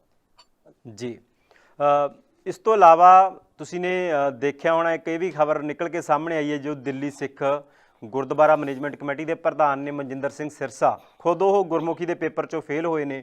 ਇਹਦੇ ਕਰਕੇ ਵੀ ਕਹਿੰਦੇ ਪੂਰੀ ਕੌਮ ਨੂੰ ਨਮੂਸੀ ਝੱਲਣੀ ਪੈ ਰਹੀ ਆ। ਬਾਹਰਲੇ ਮੁਲਕਾਂ ਦੇ ਵਿੱਚ ਵੀ ਇਹਦਾ ਸੇਕ ਜਿਹੜਾ ਪਹੁੰਚਿਆ ਵੀ ਗੁਰਮੁਖੀ ਨਹੀਂ ਆਉਂਦੀ। ਇੱਕ ਸੰਸਥਾ ਦਾ ਪ੍ਰਧਾਨ ਹੋਵੇ ਸਿੱਖਾਂ ਦੀ ਦਾ, ਉਹਨੂੰ ਗੁਰਮੁਖੀ ਲਿਖਣੀ ਨਹੀਂ ਆਉਂਦੀ, ਉਹਨੂੰ ਗੁਰਮੁਖੀ ਪੜ੍ਹਨੀ ਨਹੀਂ ਆਉਂਦੀ ਹੈਗੀ। ਦੇਖੋ, ਇਹ ਗੱਲ ਅਸੀਂ ਪਰਸਨਲ ਤਾਂ ਕਈ ਨਹੀਂ ਦੇਖਦੇ, ਪਰ ਜੋ ਦਿਸਦਾ ਸੀ ਬਾਹਰ ਵਾਲਿਆਂ ਨੇ ਫੀਲ ਕੀਤਾ ਕਿ ਇਹਦੇ ਨਾਲ ਸਾਨੂੰ ਬੜੀ ਇਹ ਸ਼ਰਮਿੰਦਗੀ ਹੋਈ ਆ ਵੀ ਅਕੈਡੈਮਿਕ ਜਿਹੜੇ ਇਹਨਾਂ ਦੇ ਜਿਹੜੇ ਬੇਸ ਹੈਗੇ ਆ ਉਹ ਕਿੰਨੇ ਕੱਚੇ ਆ। ਅਸੀਂ ਇੱਥੇ ਜਦੋਂ ਆਉਂਦੇ ਆ, ਸਾਨੂੰ ਜੌਬ ਦੇ ਵਿੱਚ ਸਿਡਨੀ ਮਾਰਨਿੰਗ ਹੈਰਲਡ ਆ, ਟੈਲੀਗ੍ਰਾਫ ਹੈ, ਲੋਕ ਦੇਖਦੇ ਆ ਅਸੀਂ ਜੌਬ ਦੀ ਪ੍ਰੈਸਕ੍ਰਿਪਸ਼ਨਸ ਕੀ ਹੁੰਦੀ ਆ, ਉਹਨੂੰ ਰਿਕੁਆਇਰਮੈਂਟਸ ਕੀ ਆ, ਉਹ ਪਹਿਲਾਂ ਲਿਖਿਆ ਹੁੰਦਾ ਵੀ ਇਹਦੇ ਲਈ ਕ੍ਰਿਸਚੀਅਨ ਫਿਲੋਸੋਫੀ ਨੂੰ ਮੰਨਦਾ ਹੋਵੇ। ਮੈਂ ਟੀਚਰ ਦੀ ਜੌਬ ਅਪਲਾਈ ਕਰਨੀ ਜਦੋਂ ਲਾਣਾ, ਉਹਨੇ ਲਿਖਿਆ ਕ੍ਰਿਸਚੀਅਨ ਫਿਲੋਸੋਫੀ ਨੂੰ ਮੰਨਦਾ ਹੋਵੇ, ਉਹ ਮੇਰੇ ਕੋਲ ਹੈ ਨਹੀਂ ਸੀ। ਇਦਾਂ ਹੀ ਸਾਡੇ ਗੁਰਦੁਆਰੇ, ਇਦਾਂ ਹੀ ਸਾਡੀਆਂ ਗੁਰਦੁਆਰਾ ਸੰਸਥਾਵਾਂ, ਸਾਨੂੰ ਵੀ ਇਦਾਂ ਦੇ ਰੂਲ ਚਾਹੀਦੇ ਸੀ। ਇਹ ਬਹੁਤ ਚੰਗਾ ਦੇਖਿਆ ਮੈਨੂੰ ਤਾਂ, ਸਾਨੂੰ ਇੱਥੇ ਬਹੁਤ ਚੰਗਾ ਲੱਗਾ ਵੀ ਐਟ ਲੀਸਟ ਘੱਟੋ ਘੱਟ ਉਹ ਬੰਦੇ ਨੂੰ ਪੰਜਾਬੀ ਦਾ ਆਵੇ, ਪੰਜਾਬੀ ਤੋਂ ਬਾਅਦ ਗੁਰਮੁਖੀ ਆਵੇ। ਇਦਾਂ ਦਾ ਰੂਲ ਜਿਹੜਾ ਆ ਜੋ ਉੱਥੇ ਦੇ ਕਨਸਟੀਟਿਊਸ਼ਨ ਦੇ ਵਿੱਚ ਉਹਨਾਂ ਨੇ ਪਾਇਆ ਹੋਇਆ, ਇਹ ਇੱਕ ਚੰਗੀ ਗੱਲ ਆ। ਮੈਂ ਉਹਨਾਂ ਨੂੰ ਕਹੂੰਗਾ ਵੀ ਬੰਦਾ ਜੇ ਕੋਈ ਚੰਗਾ ਵੀ ਹੋਵੇ, ਉਹ ਜੇ ਕੈਪੇਬਲ ਹੀ ਲੀਡਿੰਗ ਦੇ, ਉਹ 2-3 ਮਹੀਨੇ ਦੀ ਟਿਊਸ਼ਨ ਰੱਖ ਕੇ ਦੁਬਾਰਾ ਆ ਜਾਵੇ, ਫਿਰ ਸਿੱਖ ਲਵੇ। ਜਾਂ ਹੋਰ ਜਿਹੜੇ ਇੱਥੇ ਵੀ ਬੰਦੇ ਸਾਡੇ ਇੱਥੇ ਕਈ ਹੈਗੇ ਆ, ਬਾਹਰ ਵੀ ਇਹ ਬਹੁਤ ਚੰਗਾ ਸਬਕ ਗਿਆ। ਇਹ ਬਾਹਰ ਵੀ ਕਮੇਟੀਆਂ 'ਚ ਇਹ ਜਿਹੜੀ ਕਲੌਜ਼ ਹੈ ਐਡ ਕਰ ਦੇਣੀ ਚਾਹੀਦੀ ਆ। ਇਹ ਇੱਕ ਚੰਗਾ ਰੁਝਾਨ ਹੋਇਆ ਆ। ਪਰ ਇਹ ਜੇ ਅਸੀਂ ਕਿਸੇ ਲਾਗਬਾਜੀ ਨਾਲ ਦੇਖੀਏ, ਪਾਰਟੀ ਤੌਰ ਤੇ ਦੇਖੀਏ, ਫੇਰ ਜੇ ਕਿਸੇ ਨੇ ਯੂਜ਼ ਕੀਤਾ, ਫੇਰ ਇਹਦੀ ਨਿੰਦਾ ਕਰਦੇ। ਜੀ ਕਰਨੈਲ ਜੀ, ਇਸ ਤੋਂ ਇਲਾਵਾ ਬ੍ਰਿਸਬੇਨ ਦੇ ਵਿੱਚ ਲੜਾਈ ਹੋਈ ਸੀ, ਕਾਫੀ ਇੰਜਰਡ ਹੋਏ ਨੇ ਉੱਥੇ ਲੋਕ। ਕਿਉਂ ਹੋਈ ਲੜਾਈ, ਕੀ ਉਸ ਮਾਮਲੇ ਦੇ ਵਿੱਚ ਨਵੀਂ ਅਪਡੇਟ ਆ, ਪੁਲਿਸ ਨੇ ਕੀ ਕਾਰਵਾਈ ਕੀਤੀ ਹੈ? ਦੇਖੋ, ਇਹ ਤੁਸੀਂ ਵੀ ਅੱਗੇ 2-3 ਵਾਰੀ ਹੋਇਆ ਗਲੋਬਲ ਪੰਜਾਬ ਵੱਲੋਂ, ਜਾਂ ਹੋਰ ਵੀ 2-3 ਵੀਕ ਤੋਂ, ਵੀ ਅਸੀਂ ਇਹ ਚਾਹੁੰਦੇ ਨਹੀਂ ਸੀਗੇ ਵੀ ਇਦਾਂ ਦੀ ਜਿਹੜੀ ਤੁਹਾਡੇ ਨਾਲ ਇਹ ਸ਼ੇਅਰ ਕੀਤੀ ਜਾਵੇ। ਅਨਫੋਰਚੂਨੇਟ ਬਦਕਿਸਮਤੀ ਦੇ ਨਾਲ ਇਹ ਸਾਡੇ ਸਾਰੇ ਭਰਾ ਹੁੰਦੇ ਪੰਜਾਬੀ ਬਾਹਰ ਰਹਿੰਦੇ, ਬੜੀ ਮੁਸ਼ਕਲਾਂ ਨਾਲ ਇੱਥੇ ਪਹੁੰਚਦੇ, ਇੱਕ ਦੂਜੇ ਨੂੰ ਮਿਲਦੇ ਆ, ਬੜੇ ਪੁਰਾਣੇ ਔਖੇ ਟਾਈਮ ਕੱਟੇ ਆ। ਜਿਹੜੇ ਸਾਤੋਂ ਪਹਿਲਾਂ ਆਏ ਉਹਨਾਂ ਨੇ ਵੀ ਬੜੇ ਔਖੇ ਟਾਈਮ ਕੱਟੇ ਆ, ਐਸੀ ਕੋਈ ਗੱਲ ਨਹੀਂ। ਤੇ ਉਹਨਾਂ ਨੇ ਇਹ ਸੋਚਿਆ ਵੀ ਅਸੀਂ ਗੁਰੂ ਘਰ ਕਿਤੇ ਬਣਾਈਏ, ਉਹਨਾਂ ਫੈਮਲੀਆਂ ਨੇ ਥੋੜਾ ਬਹੁਤਾ ਯੋਗਦਾਨ ਪਾਇਆ ਹੁੰਦਾ। ਪਰ ਉਦੋਂ ਪ੍ਰੋਬਲਮ ਆਦੀ ਇਹ ਆ, ਉਹਦੇ ਵਿੱਚ ਜੋ ਦੇਖਣ ਵਿੱਚ ਆਇਆ, ਮੇਰੀ ਦੋਨਾਂ ਪਾਰਟੀਆਂ 3 ਵੀਕ ਤੋਂ ਕਾਫੀ ਡੀਟੇਲ ਦੇ ਵਿੱਚ, ਹੋਰ ਸੰਸਥਾਵਾਂ, ਮੈਂ ਇਕੱਲਾ ਨਹੀਂ ਕਹਿ ਰਿਹਾ, ਹੋਰ ਸੰਸਥਾਵਾਂ ਕਾਫੀ ਸਾਰੀਆਂ, ਭਾਈ ਸ਼ਾਮ ਸਿੰਘ ਹੋਣੀ ਆ, ਇੱਥੇ ਜਸਪਾਲ ਸਿੰਘ ਆ, ਉਹ ਤੋਂ ਐਡੀਲੇਡ ਤੋਂ ਭਾਈ ਭਵਿੰਦਰ ਸਿੰਘ ਹੋਣੀ ਆ, ਤੇ ਏਦਾਂ ਹੀ ਮੈਲਬਨ ਤੋਂ ਵੀ ਬਹੁਤ ਸਾਰੇ ਸੱਜਣ ਆ, ਕੋਸ਼ਿਸ਼ ਕਰਦੇ ਆ ਵੀ ਇਹਨੂੰ ਕੋਰਟਾਂ ਦੇ ਵਿੱਚ ਨਾ ਲਿਜਾਇਆ ਜਾਵੇ। ਕੋਰਟਾਂ 'ਚ ਪੈਸਾ ਬਹੁਤ ਲੱਗ ਜਾਂਦਾ, ਜਦ ਕਿ ਇਹ ਜਿਹੜਾ ਗੁਰਦੁਆਰੇ ਦਾ ਦਸਵੰਧ ਵੀ ਆ, ਮੈਂ ਕਹਿੰਦਾ ਹੁੰਦਾ ਗੁਰਦੁਆਰੇ ਦੀ ਕਮੇਟੀਆਂ ਦਾ ਦਸਵੰਧ ਵੀ ਇਨਕਮ ਦਾ, ਉਹ ਇੱਥੇ ਦੀਆਂ ਸੋਸ਼ਲ ਸੰਸਥਾਵਾਂ ਦੇ ਵਿੱਚ, ਆਸਟ੍ਰੇਲੀਅਨ ਸੋਸ਼ਲ ਸੰਸਥਾਵਾਂ ਦੇ ਵਿੱਚ, ਆਸਟ੍ਰੇਲੀਅਨ ਜਦੋਂ ਲੋੜ ਪੈਂਦੀ ਉਹਦੇ ਲਈ ਰੱਖ ਲੈਣਾ ਚਾਹੀਦਾ 10ਵਾਂ ਹਿੱਸਾ। ਪਰ ਇਹ ਕੋਰਟਾਂ 'ਚ ਲਾ ਦਿੰਦੇ ਸਾਡੇ ਭਰਾ। ਮੈਂ ਉਹਨਾਂ ਨੂੰ ਬੇਨਤੀ ਕਰਦਾ, ਉਧਰ ਸੱਤੀ ਹੋਣੀ ਆ ਭਾਜੀ, ਉਹਦੇ ਨਾਲ ਵੀ ਮੇਰੀ ਗੱਲ ਹੋਈ ਆ, ਜਿਹੜੀ ਆਪੋਜੀਸ਼ਨ ਦੇ ਵਿੱਚ, ਜਿਹੜੇ ਕਿ ਇਸ ਵੇਲੇ ਰੂਲਿੰਗ ਪਾਰਟੀ, ਜਿਨ੍ਹਾਂ ਨੇ ਗੁਰਦੁਆਰੇ ਦਾ ਬੇਸ ਬੰਨਿਆ ਹੋਇਆ, ਜਿਹੜੀ ਕਾਫੀ ਫੈਮਲੀਆਂ ਸੀਗੀਆਂ। ਪਰ ਜਦੋਂ ਉਹਨਾਂ ਦੇ ਬੰਦੇ ਮੋਹਰੇ ਆਉਂਦੇ ਆ, ਜਿਹੜੇ ਉਤੋਂ ਗੁਰਮੀਤ ਸਿੰਘ ਹੋਣੀ, ਜਿਹੜੇ ਕਿ ਸਿੰਘ 3-4 ਜਥੇਬੰਦੀਆਂ ਉਧਰੋਂ ਸੀਗੀਆਂ, ਸਿੰਘ ਦੋਨੇ ਪਾਸੇ, ਚਲੋ ਇਹ ਨਹੀਂ ਉਹ ਹੈ ਨਾ ਹੀ ਸਿੰਘ ਹੈ ਜਿਹੜਾ ਉਹ ਹੁੰਦਾ, ਸਿੰਘ ਵਾਲਾ ਵੀ ਸਿੱਖ ਵਾਲਾ ਵੀ, ਉਹ ਇਹ ਚਾਹੁੰਦੇ ਸੀਗੇ ਵੀ ਜਿਹੜੇ ਸਾਡੀ 2300 ਐਪਲੀਕੇਸ਼ਨ ਵੋਟਾਂ ਦੀ ਗਈ, ਜੀ 2300 ਉਹਦੇ ਵਿੱਚੋਂ ਸਿਰਫ ਮਨਜ਼ੂਰ ਕੀਤੀ ਗਈ 200। ਤੇ ਜਿਹੜੀ ਰੂਲਿੰਗ ਪਾਰਟੀ ਹੁੰਦੀ ਆ, ਜਿੱਦਾਂ ਜਿਹਦੀ ਪਾਰਟੀ ਕਮੇਟੀ ਆ ਜਾਂਦੀ ਆ, ਉਹਨਾਂ ਨੇ ਆਪਣੀ 700 ਲਿਆਂਦੀ ਤੇ 700 ਹੀ ਉਹਨਾਂ ਨੂੰ ਕੰਪਲੀਟ ਮੰਨ ਲਿਆ ਗਿਆ। ਉਹ ਤੋਂ ਬਾਅਦ ਇਹ ਫੇਰ ਤਕਰਾਰ ਵੱਧਦਾ ਗਿਆ ਕਮੇਟੀਆਂ ਦਾ, ਪਹਿਲਾਂ ਗੱਲਬਾਤ ਦੀ ਵੀ ਗੱਲ ਚੱਲੀ ਕੁਛ ਇੱਕ। ਫੇਰ ਜਦੋਂ ਮੈਂ ਗੱਲ ਕੀਤੀ ਜਿਹੜੇ ਪੁਰਾਣੇ ਉਹਨਾਂ ਦੇ ਹੈਗੇ ਆ ਗੁਰਦੁਆਰੇ ਦੇ ਕਹਿ ਲਓ ਫਾਊਂਡਰ ਜਾਂ ਉਹ ਸੱਤੀ ਹੁਣ ਨਾਲ ਕੁਨਰ ਜੀ ਨਾਲ ਗੱਲ ਕੀਤੀ, ਉਹ ਕਹਿੰਦੇ ਵੀ ਇੱਕ ਪੁਰਾਣੇ ਸੈਮ ਤੇ ਇਹਨਾਂ ਬੰਦਿਆਂ ਦੇ ਵਿੱਚੋਂ ਗੱਡੀ ਲਾਈ ਗਈ, ਉਹਨਾਂ ਦੇ ਮਗਰ ਗੱਡੀ ਲਾ ਕੇ ਉਹਨਾਂ ਨੂੰ ਡਰਾਵੇ ਦਿੱਤੇ ਗਏ, ਧਮਕੀ, ਇਦਾਂ ਦੀ ਕੋਈ ਗੱਲਾਂ ਸੁਣਨ ਦੇ ਵਿੱਚ ਆਉਂਦੀਆਂ। ਇਹ ਉੱਥੇ ਦੇ ਲੋਕਲ ਤੁਹਾਡੀ ਗੱਲ ਕਰਾਂਗੇ ਡਾਇਰੈਕਟ, ਆਪਾਂ ਅੱਜ ਜਾਂ ਕੱਲ ਨੂੰ ਉੱਥੋਂ ਡਾਇਰੈਕਟ। ਪਰ ਇਹ ਗੱਲ ਨੂੰ ਅਸੀਂ ਦੂਜੇ ਪਾਸੇ ਲੈਂਦੇ ਹਾਂ, ਅਸੀਂ ਇਹ ਨਹੀਂ ਕਹਿੰਦੇ ਅਸੀਂ ਨਿਬੇੜਨ ਦੇ ਨੂੰ ਜਾ ਰਹੇ ਹਾਂ। ਮੈਂ ਗਲੋਬਲ ਪੰਜਾਬ ਨੂੰ ਵੀ ਕਹਿ ਰਿਹਾ, ਲੋਕਲ ਵੀ ਇੱਥੇ, ਵੀ ਉਹਨਾਂ ਨੂੰ ਬੈਠ ਕੇ ਅੱਜ ਦੀ ਹੁਣ ਲੇਟੈਸਟ ਨਿਊਜ਼ ਇਹ ਆ, ਸਾਰਿਆਂ ਦੀ ਬੇਲ ਹੋ ਗਈ ਆ। ਪਹਿਲਾਂ 2 ਜਣਿਆਂ ਦੀ ਰਹਿੰਦੀ ਸੀ, 13 ਜਣਿਆਂ ਦੀ ਬੇਲ ਹੋ ਗਈ। ਹੁਣ ਅੱਜ ਆਪਾਂ ਨਿਊਜ਼ ਤੋਂ ਪਹਿਲਾਂ 2 ਮਿੰਟ ਪਹਿਲਾਂ ਇਹ ਖਬਰ ਮੈਨੂੰ ਮਿਲੀ ਆ। ਤੇ ਜਿਹੜੇ ਅਸੀਂ ਉਹਨਾਂ ਲਈ ਵੀ ਅਰਦਾਸ ਕਰਦੇ ਜਿਹੜੇ ਫੱਟੜ ਹੋਏ ਆ, ਉਹ ਵੀ ਛੇਤੀ ਸਿਹਤਯਾਬ ਹੋਣ। ਭਰਾਵੋ ਬੇਨਤੀ ਆ, ਜਿੱਥੋਂ ਕਿਤੇ ਵੀ ਸਾਨੂੰ ਆਉਣਾ ਪਵੇ ਜਾਂ ਹੋਰ ਕਿਤੇ ਵੀ ਆਉਣਾ ਚਾਹਵੇ, ਅਸੀਂ ਬੈਠ ਕੇ ਇਹ ਕਮਰੇ ਦੇ ਵਿੱਚ ਬੈਠ ਕੇ ਇਹਨੂੰ ਉੱਥੇ ਨਿਬੇੜ ਲਿਆ ਕਰੋ, ਕਿਉਂਕਿ ਅਸੀਂ ਆ ਇਦਾਂ ਦੀਆਂ ਨਿਊਜ਼ ਕਰਨੀਆਂ ਵੀ ਸੌਰੀ ਮੰਗਦੇ ਹਾਂ ਜੀ। ਇਸ ਤੋਂ ਇਲਾਵਾ ਕਰਨੈਲ ਜੀ, ਜੋ ਕੈਨੇਡਾ ਦੇ ਵਿੱਚ ਚੋਣ ਨਤੀਜੇ ਆਏ ਨੇ, ਸਿੱਖ ਭਾਈਚਾਰੇ ਜਿਹੜੇ ਉੱਥੇ ਚਿਹਰੇ ਸੀ ਜਿੱਤੇ ਨੇ, ਉਹਦਾ ਕਿੰਨਾ ਕੁ ਅਸਰ ਆਸਟ੍ਰੇਲੀਆ ਦੇ ਵਿੱਚ ਪਵੇਗਾ? ਕਿਹੜੇ ਪ੍ਰਭਾਵ ਪੈਣਗੇ? ਕਿਉਂਕਿ ਆਸਟ੍ਰੇਲੀਆ ਦੇ ਵਿੱਚ ਵੀ ਆਉਣ ਵਾਲੇ ਸਮੇਂ ਦੇ ਵਿੱਚ ਫੈਡਰਲ ਚੋਣਾਂ ਹੋਣ ਜਾ ਰਹੀਆਂ ਨੇ। ਕੁਲਦੀਪ ਜੀ, ਉਹਦਾ ਬੜਾ ਡੂੰਘਾ ਅਸਰ ਪੈਂਦਾ ਆ। ਇਹ ਜਦੋਂ ਕੈਪਟਨ ਨੇ ਉੱਥੇ ਜਦੋਂ ਗਿਆ ਨਾ, ਹਰਜੀਤ ਸਿੰਘ ਸੱਜਣ, ਤੁਹਾਨੂੰ ਸਾਰਿਆਂ ਨੂੰ ਪ੍ਰਾਊਡ ਹੋਣਾ ਚਾਹੀਦਾ। ਜਦੋਂ ਪੱਗ ਵਾਲਾ ਬੰਦਾ ਖੜਦਾ, ਲੋਕੀ ਕਹਿੰਦੇ ਇੰਡੀਅਨ ਆ, ਪੰਜਾਬੀ ਦਾ ਬਾਅਦ ਚ ਕਹਿੰਦੇ ਬਾਹਰ ਆ ਕੇ। ਮੈਂ ਵੀ ਕਈ ਵਾਰੀ ਚਾਈਨਾ ਚ ਬਹੁਤ ਵਾਰੀ ਜਾਂਦੇ ਆ, ਉਹ ਚਾਈਨਾ ਜੋ ਜਾਈਦਾ ਉਹ ਹਿੰਦੂ ਕਰਦੇ, ਇੰਡੀਅਨ ਮੀਨ ਹਿੰਦੂ, ਅੱਗੇ ਮੈਂ ਤੁਹਾਨੂੰ ਦੱਸਿਆ ਸੀ। ਫਿਰ ਅਸੀਂ ਉਹਨਾਂ ਨੂੰ ਦੱਸੀਦਾ ਸੀ ਪੰਜਾਬੀ ਸਿੱਖ ਏਦਾਂ ਨਾ। ਉਹ ਜਦੋਂ ਗਿਆ ਤੇ ਉਹਨੂੰ ਹੱਥ ਮਿਲਾਉਣ ਵੀ ਨਹੀਂ ਆਇਆ ਕੈਪਟਨ। ਇੰਨੀ ਇਹਨਾਂ ਚ ਈਗੋ ਆ, ਈਗੋ ਇਹਦੇ ਵਿੱਚ। ਹੁਣ ਇਹ ਰੇਡੀਓ ਤੇ ਰੋਜ਼ ਬੋਲ ਰਿਹਾ ਕੈਪਟਨ ਵੀ, ਪਹਿਲਾਂ ਹੀ ਇਹ ਕੰਮ ਕਰੀ ਜਾਂਦਾ ਰੋਜ਼ ਹਰ ਕਿਤੇ ਇੰਨੇ ਕੰਮ ਕਰਦਾ ਹੁੰਦਾ। ਇੰਨਾ ਇਹ ਲੇਜ਼ੀ ਪਰਸਨ ਨਿਕਲਿਆ, ਪੰਜਾਬ ਦਾ ਨਹੀਂ ਧੂਆਂ ਕੱਢ ਕੇ ਰੱਖਤਾ ਉੱਪਰ ਵਾਲਾ ਨੇ। ਮੈਨੂੰ ਇਹ ਹੁਣ ਬਹੁਤ, ਮੈਂ ਉਹ ਕਹਿ ਰਿਹਾ, ਸਾਰੀ ਦੁਨੀਆ ਕਹਿ ਰਹੀ ਹੈ ਇਹ ਗੱਲ। ਜੋ ਕੁਝ ਜੋ ਜਿੰਨੀ ਪਾਵਰ ਇਹਨਾਂ ਕੋਲ ਆਈ ਆ, ਜਿੰਨੀ ਇਹਨਾਂ ਕੋਲ ਕੈਪੈਸਿਟੀ ਸੀ, ਇਹ ਜੋ ਮਰਜ਼ੀ ਕਰ ਸਕਦੇ ਸੀ। ਹੁਣ ਇਹ ਤਰਲੋ ਮੱਛੀਆਂ ਲੈਂਦੇ ਆਪਸ ਵਿੱਚ ਲੜਨ ਦੀ, ਨਾ ਕਿ ਇਹ ਪੰਜਾਬ ਦਾ ਸੋਚਦੇ ਆ, ਇੱਕ ਦੂਜੇ ਨੂੰ ਹਰਾਉਣ ਦੀ ਗੱਲ ਕਰਦੇ। ਉਹ ਤੁਸੀਂ ਬਾਕੀਆਂ ਦੀ ਗੱਲ ਕਰੋ, ਪੰਜਾਬੀਆਂ ਦੀ। ਉਹ ਮੈਂ ਤਾਂ ਕੈਨੇਡਾ ਦੀ ਇਲੈਕਸ਼ਨ ਤੇ ਆਉਣਾ, ਦੇਖੋ ਉਹ ਚਾਹੇ ਓਪੋਜੀਸ਼ਨ ਹੁੰਦੇ ਉੱਧਰ ਹੁੰਦੇ ਆ। ਜੇ ਦੁਨੀਆ ਤੇ ਕੈਨੇਡਾ ਵਰਗੇ ਦੇਸ਼ ਦੇ ਵਿੱਚ, ਵੈਸਟਰਨ ਕੰਟਰੀਆਂ ਦੇ ਵਿੱਚ ਗੋਰਿਆਂ ਦੇ ਸਰਕਾਰਾਂ ਨੂੰ ਸਾਡੇ ਪੰਜਾਬੀ, ਸਾਡੇ ਸਰਦਾਰ ਲੀਡ ਕਰ ਸਕਦੇ ਆ, ਤਾਂ ਪੰਜਾਬ 'ਚ ਕਿਸਾਨ ਕਿਉਂ ਨਹੀਂ ਕਰ ਸਕਦੇ? ਵੀ ਅਗਰ ਲੈ ਲਓ ਸਾਰੇ ਜਣੇ ਉੱਤੇ। ਪੰਜਾਬ ਇੰਡੀਆ ਦੀ ਗਵਰਨਮੈਂਟ ਨੂੰ ਵੀ ਸੋਚਣਾ ਚਾਹੀਦਾ ਵੀ ਤੁਸੀਂ ਇਹਨਾਂ ਦੇ ਇੰਨੀ ਪਰਸੈਂਟੇਜ ਕਿਉਂ ਨਹੀਂ ਲੈਂਦੇ? ਤੁਸੀਂ ਉਹਨਾਂ ਨੂੰ ਕਹਿੰਦੇ ਇਹ ਜੀ ਇਹ ਫਲਾਨੇ ਆ, ਇਹ ਅੱਤਵਾਦੀ ਆ, ਇਹ ਐ ਹੁੰਦੇ ਆ, ਇਹ ਫਲਾਨੇ ਜੀਵੀ ਆ। ਉਹ ਕੈਨੇਡਾ ਵਾਲਾ ਧਿਆਨ, ਇਹ ਅੱਖਾਂ ਮੀਟ ਲੈਂਦੇ, ਉਹ ਘੁੱਗੀ ਦਾ ਅੱਖਾਂ ਮੀਟਦੀ ਹੁੰਦੀ, ਉਧਰੋਂ ਅੱਖਾਂ ਮੀਟ। ਇਸ ਕਰਕੇ ਇਹ ਕੈਨੇਡਾ ਆਸਟ੍ਰੇਲੀਆ 'ਚ ਬਹੁਤ ਚੰਗਾ ਉਸਾਰੂ ਅਸਰ ਪਿਆ, ਔਰ ਇੱਥੇ ਦੀਆਂ ਗਵਰਨਮੈਂਟ 'ਚ ਵੀ ਆ। ਤੁਸੀਂ ਦੇਖਿਆ ਹੋਣਾ, ਆਪਾਂ ਉਹ ਖਬਰ ਵੀ ਕੀਤੀ ਸੀ ਮੇਅਰ ਦੀ ਵੀ। ਇਹਨਾਂ ਲੋਕਾਂ ਨੂੰ ਤਾਂ ਬੜੀ ਪੁਰਾਣੀ ਹਿਸਟਰੀ ਪਤਾ ਆ ਸਾਰੇ ਪੰਜਾਬੀਆਂ ਦੀ। ਭਾਜੀ ਤੁਸੀਂ ਦੇਖਣ ਵਾਲਿਆਂ ਨੂੰ ਵੀ ਮਾਣ ਕਰਿਓ, ਸ਼ੇਅਰ ਵੀ ਕਰਿਓ, ਵੀ ਇਹਨਾਂ ਦੇ ਕੰਨਾਂ ਤੱਕ, ਇੰਡੀਆ ਦੇ ਗਵਰਨਮੈਂਟ ਦੇ ਕੰਨਾਂ ਤੱਕ ਪਹੁੰਚ ਜਾਵੇ ਵੀ ਕਿਉਂ ਇਹ ਧੱਕਾ ਹੁੰਦਾ। ਜਿਸ ਕੌਮ ਦੇ ਵਿੱਚ ਇੰਨੀ ਕੈਪੇਬਿਲਿਟੀ ਆ, ਹਾਲੇ ਵੀ ਜਿਹੜੇ ਬੰਦੇ ਤੁਹਾਡੇ ਇੱਥੇ ਬੈਠੇ ਆ, ਇਦਾਂ ਦੀਆਂ ਨੌਕਰੀਆਂ ਤੇ ਸਾਡੇ ਪੰਜਾਬੀ ਇੱਥੇ ਲਾਏ ਹੋਏ ਆ। ਬੈਂਕ ਦਾ ਹਾਈਐਸਟ ਜਿਹੜਾ ਟਰਬਲ ਸ਼ੂਟਰ ਆ ਬੰਦਾ, ਉਹ ਇੱਥੇ ਸਰਦਾਰ। ਬਹੁਤ ਸਾਰੀਆਂ ਇਦਾਂ ਦੀਆਂ ਇਹ ਗੱਲਾਂ ਹੈਗੀਆਂ ਵੀ ਇੰਨੀ ਇਹਨਾਂ ਦੀ ਓਨੈਸਟੀ ਦਾ ਲੜਾਈ ਦੇ ਵਿੱਚ, ਜਾਂ ਇੰਨੇ ਓਨੈਸਟ, ਇਹਨਾਂ ਨੂੰ ਬਹਾਦਰ ਮੰਨਿਆ ਜਾਂਦਾ। ਪਰ ਮੈਂ ਬੇਨਤੀ ਕਰੂੰਗਾ ਨਾਲ ਹੀ ਸਾਨੂੰ ਵੀ ਆਪਣੇ ਵਿੱਚ ਸੁਧਾਰ, ਆਪਸੀ ਮਤਭੇਦ ਭੁਲਾ ਕੇ ਜਿਹੜੇ ਗੁਰੂ ਦੇ ਸਿਧਾਂਤ ਅਨੁਸਾਰ ਇਕੱਠੇ ਹੋ ਕੇ ਚੱਲਣਾ ਚਾਹੀਦਾ। ਆਪ ਵੀ ਉਦਾਂ ਦੇ ਹੋਣਾ ਪੈਣਾ ਜਿੱਦਾਂ ਕੈਨੇਡਾ ਦੇ ਵਿੱਚ ਸਾਡੇ ਬੰਦੇ ਮਿਹਨਤ ਕਰ ਰਹੇ ਆ। ਇਹ ਜ਼ਰੂਰੀ ਹੈ ਜੀ। ਬਿਲਕੁਲ ਕਰਨੈਲ ਜੀ, ਆਪਣੇ ਸਮਾਂ ਬੜਾ ਘੱਟ ਰਹਿ ਗਿਆ। ਜਾਂਦੇ ਜਾਂਦੇ ਆਸਟ੍ਰੇਲੀਆ ਦੇ ਥੋੜੇ ਮੌਸਮ ਬਾਰੇ ਜਾਣਕਾਰੀ ਦੇ ਦਿਓ। ਕਿਸ ਤਰ੍ਹਾਂ ਦਾ ਮੌਸਮ ਆ? ਮੌਸਮ ਦੇ ਵਿੱਚ ਕਿੰਨੀ ਤਬਦੀਲੀ ਆ ਰਹੀ ਆ ਹਰ ਰੋਜ਼? ਹਾਂਜੀ, ਉਹ ਤਾਂ ਬਹੁਤ ਮੌਸਮ ਫਨੀ ਹੋ ਜਾਂਦਾ ਜੀ ਬਾਜੂਲੇ ਬਹੁਤ ਹੀ। ਜਿੱਦਣ ਆਇਆ ਹੈਗਾ ਆਪਣਾ ਅਰਥਕੁਏਕ, ਉਦੋਂ ਉੱਥੇ ਸਨੋ ਵੀ ਪਈ ਹੋਈ ਸੀ। ਦੇਖੋ ਉਸ ਏਰੀਏ ਦੇ ਵਿੱਚ, ਉਹ ਇੱਧਰ ਵੀ ਸਿਡਨੀ ਦੇ ਵਿੱਚ ਉਦੋਂ 13 ਡਿਗਰੀ ਦਿਨ ਨੂੰ ਰਿਹਾ, ਜਦ ਕਿ ਅੱਜ 25 ਡਿਗਰੀ। ਹੁਣ ਆਹ ਵੀਕ ਸਾਰਾ ਹੀ ਐਵਰੇਜ 20 ਤੋਂ 25 ਦੇ ਡਿਗਰੀ ਜਾਣਾ। ਥੱਲੇ ਵਾਲਾ ਜਿਹੜਾ ਡਾਊਨ ਵਾਲਾ ਟੈਂਪਰੇਚਰ ਆ, ਉਹ 7-8 ਦਾ 9 ਇੱਥੇ ਆ। ਠੰਡ ਵੀ ਤੇ ਪਰ 3 ਕੁ ਦਿਨ ਬਜਲੇ, ਜਦੋਂ 2-1 ਦਿਨ ਗਰਮੀ ਹੁੰਦੀ ਹੈ ਤਾਂ ਪੂਰਾ ਵੀਕ ਠੰਡ ਹੋ ਜਾਂਦੀ ਆ। ਆਲੇ ਦੁਆਲੇ ਸਮੁੰਦਰ ਪੈਂਦਾ। ਇਹ ਵਾਕਈ ਫਿਕਰ ਕਰਨ ਵਾਲੀ ਗੱਲ ਹੁੰਦੀ ਆ। ਦੁਪਹਿਰ ਨੂੰ ਜੈਕਟਾਂ ਲੈ ਜਾਂਦੀਆਂ, ਸਵੇਰੇ ਸ਼ਾਮ ਪਾਉਣੀਆਂ ਪੈਂਦੀਆਂ, ਠੰਡੀ ਹਵਾ ਆਉਂਦੀ ਆ, ਤੇ ਬੜਾ ਇੰਟਰਸਟਿੰਗ ਆ ਜੀ ਸਾਰਿਆਂ ਲਈ। ਸਰਤ ਦੀ ਅਰਦਾਸ ਭਲੇ ਦੀ ਫਿਕਰ ਕਰਦੇ ਜੀ। ਬਹੁਤ ਬਹੁਤ ਧੰਨਵਾਦ, ਤੁਸੀਂ ਆਸਟ੍ਰੇਲੀਆ ਡਾਇਰੀ ਦੇ ਵਿੱਚ ਜੁੜੇ ਪ੍ਰੋਗਰਾਮ ਦੇ ਵਿੱਚ ਸਾਨੂੰ ਖੁੱਲ੍ਹ ਕੇ ਵਿਚਾਰ ਚਰਚਾ ਕੀਤੀ, ਵੱਖ-ਵੱਖ ਮੁੱਦਿਆਂ ਤੇ ਚਰਚਾ ਕੀਤੀ। ਬਹੁਤ ਬਹੁਤ ਧੰਨਵਾਦ। Thank you very much. Sat Sri ਅਕਾਲ ਜੀ ਸਾਰਿਆਂ ਨੂੰ।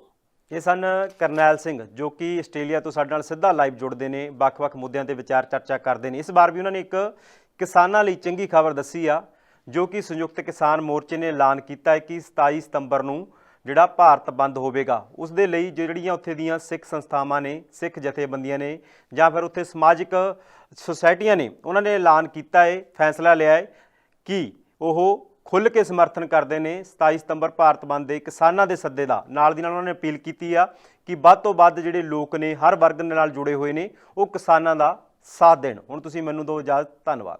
ਹੁਣ ਤੁਸੀਂ ਦੇਖ ਸਕਦੇ ਹੋ ਗਲੋਬਲ ਪੰਜਾਬ ਟੀਵੀ ਨੂੰ ਡਾਊਨਲੋਡ ਕਰੋ ਸਾਡੀ ਐਪ ਐਂਡਰੋਇਡ ਜਾਂ iOS ਤੇ ਫ੍ਰੀ ਵਿੱਚ, roku ਅਤੇ Amazon Fire TV ਤੇ ਜਾਂ Apple TV ਤੇ। ਨਾਲ ਹੀ ਦੇਖ ਸਕਦੇ ਹੋ ਲਾਈਵ ਸਟ੍ਰੀਮਿੰਗ www.globalpunjabtv.com ਤੇ।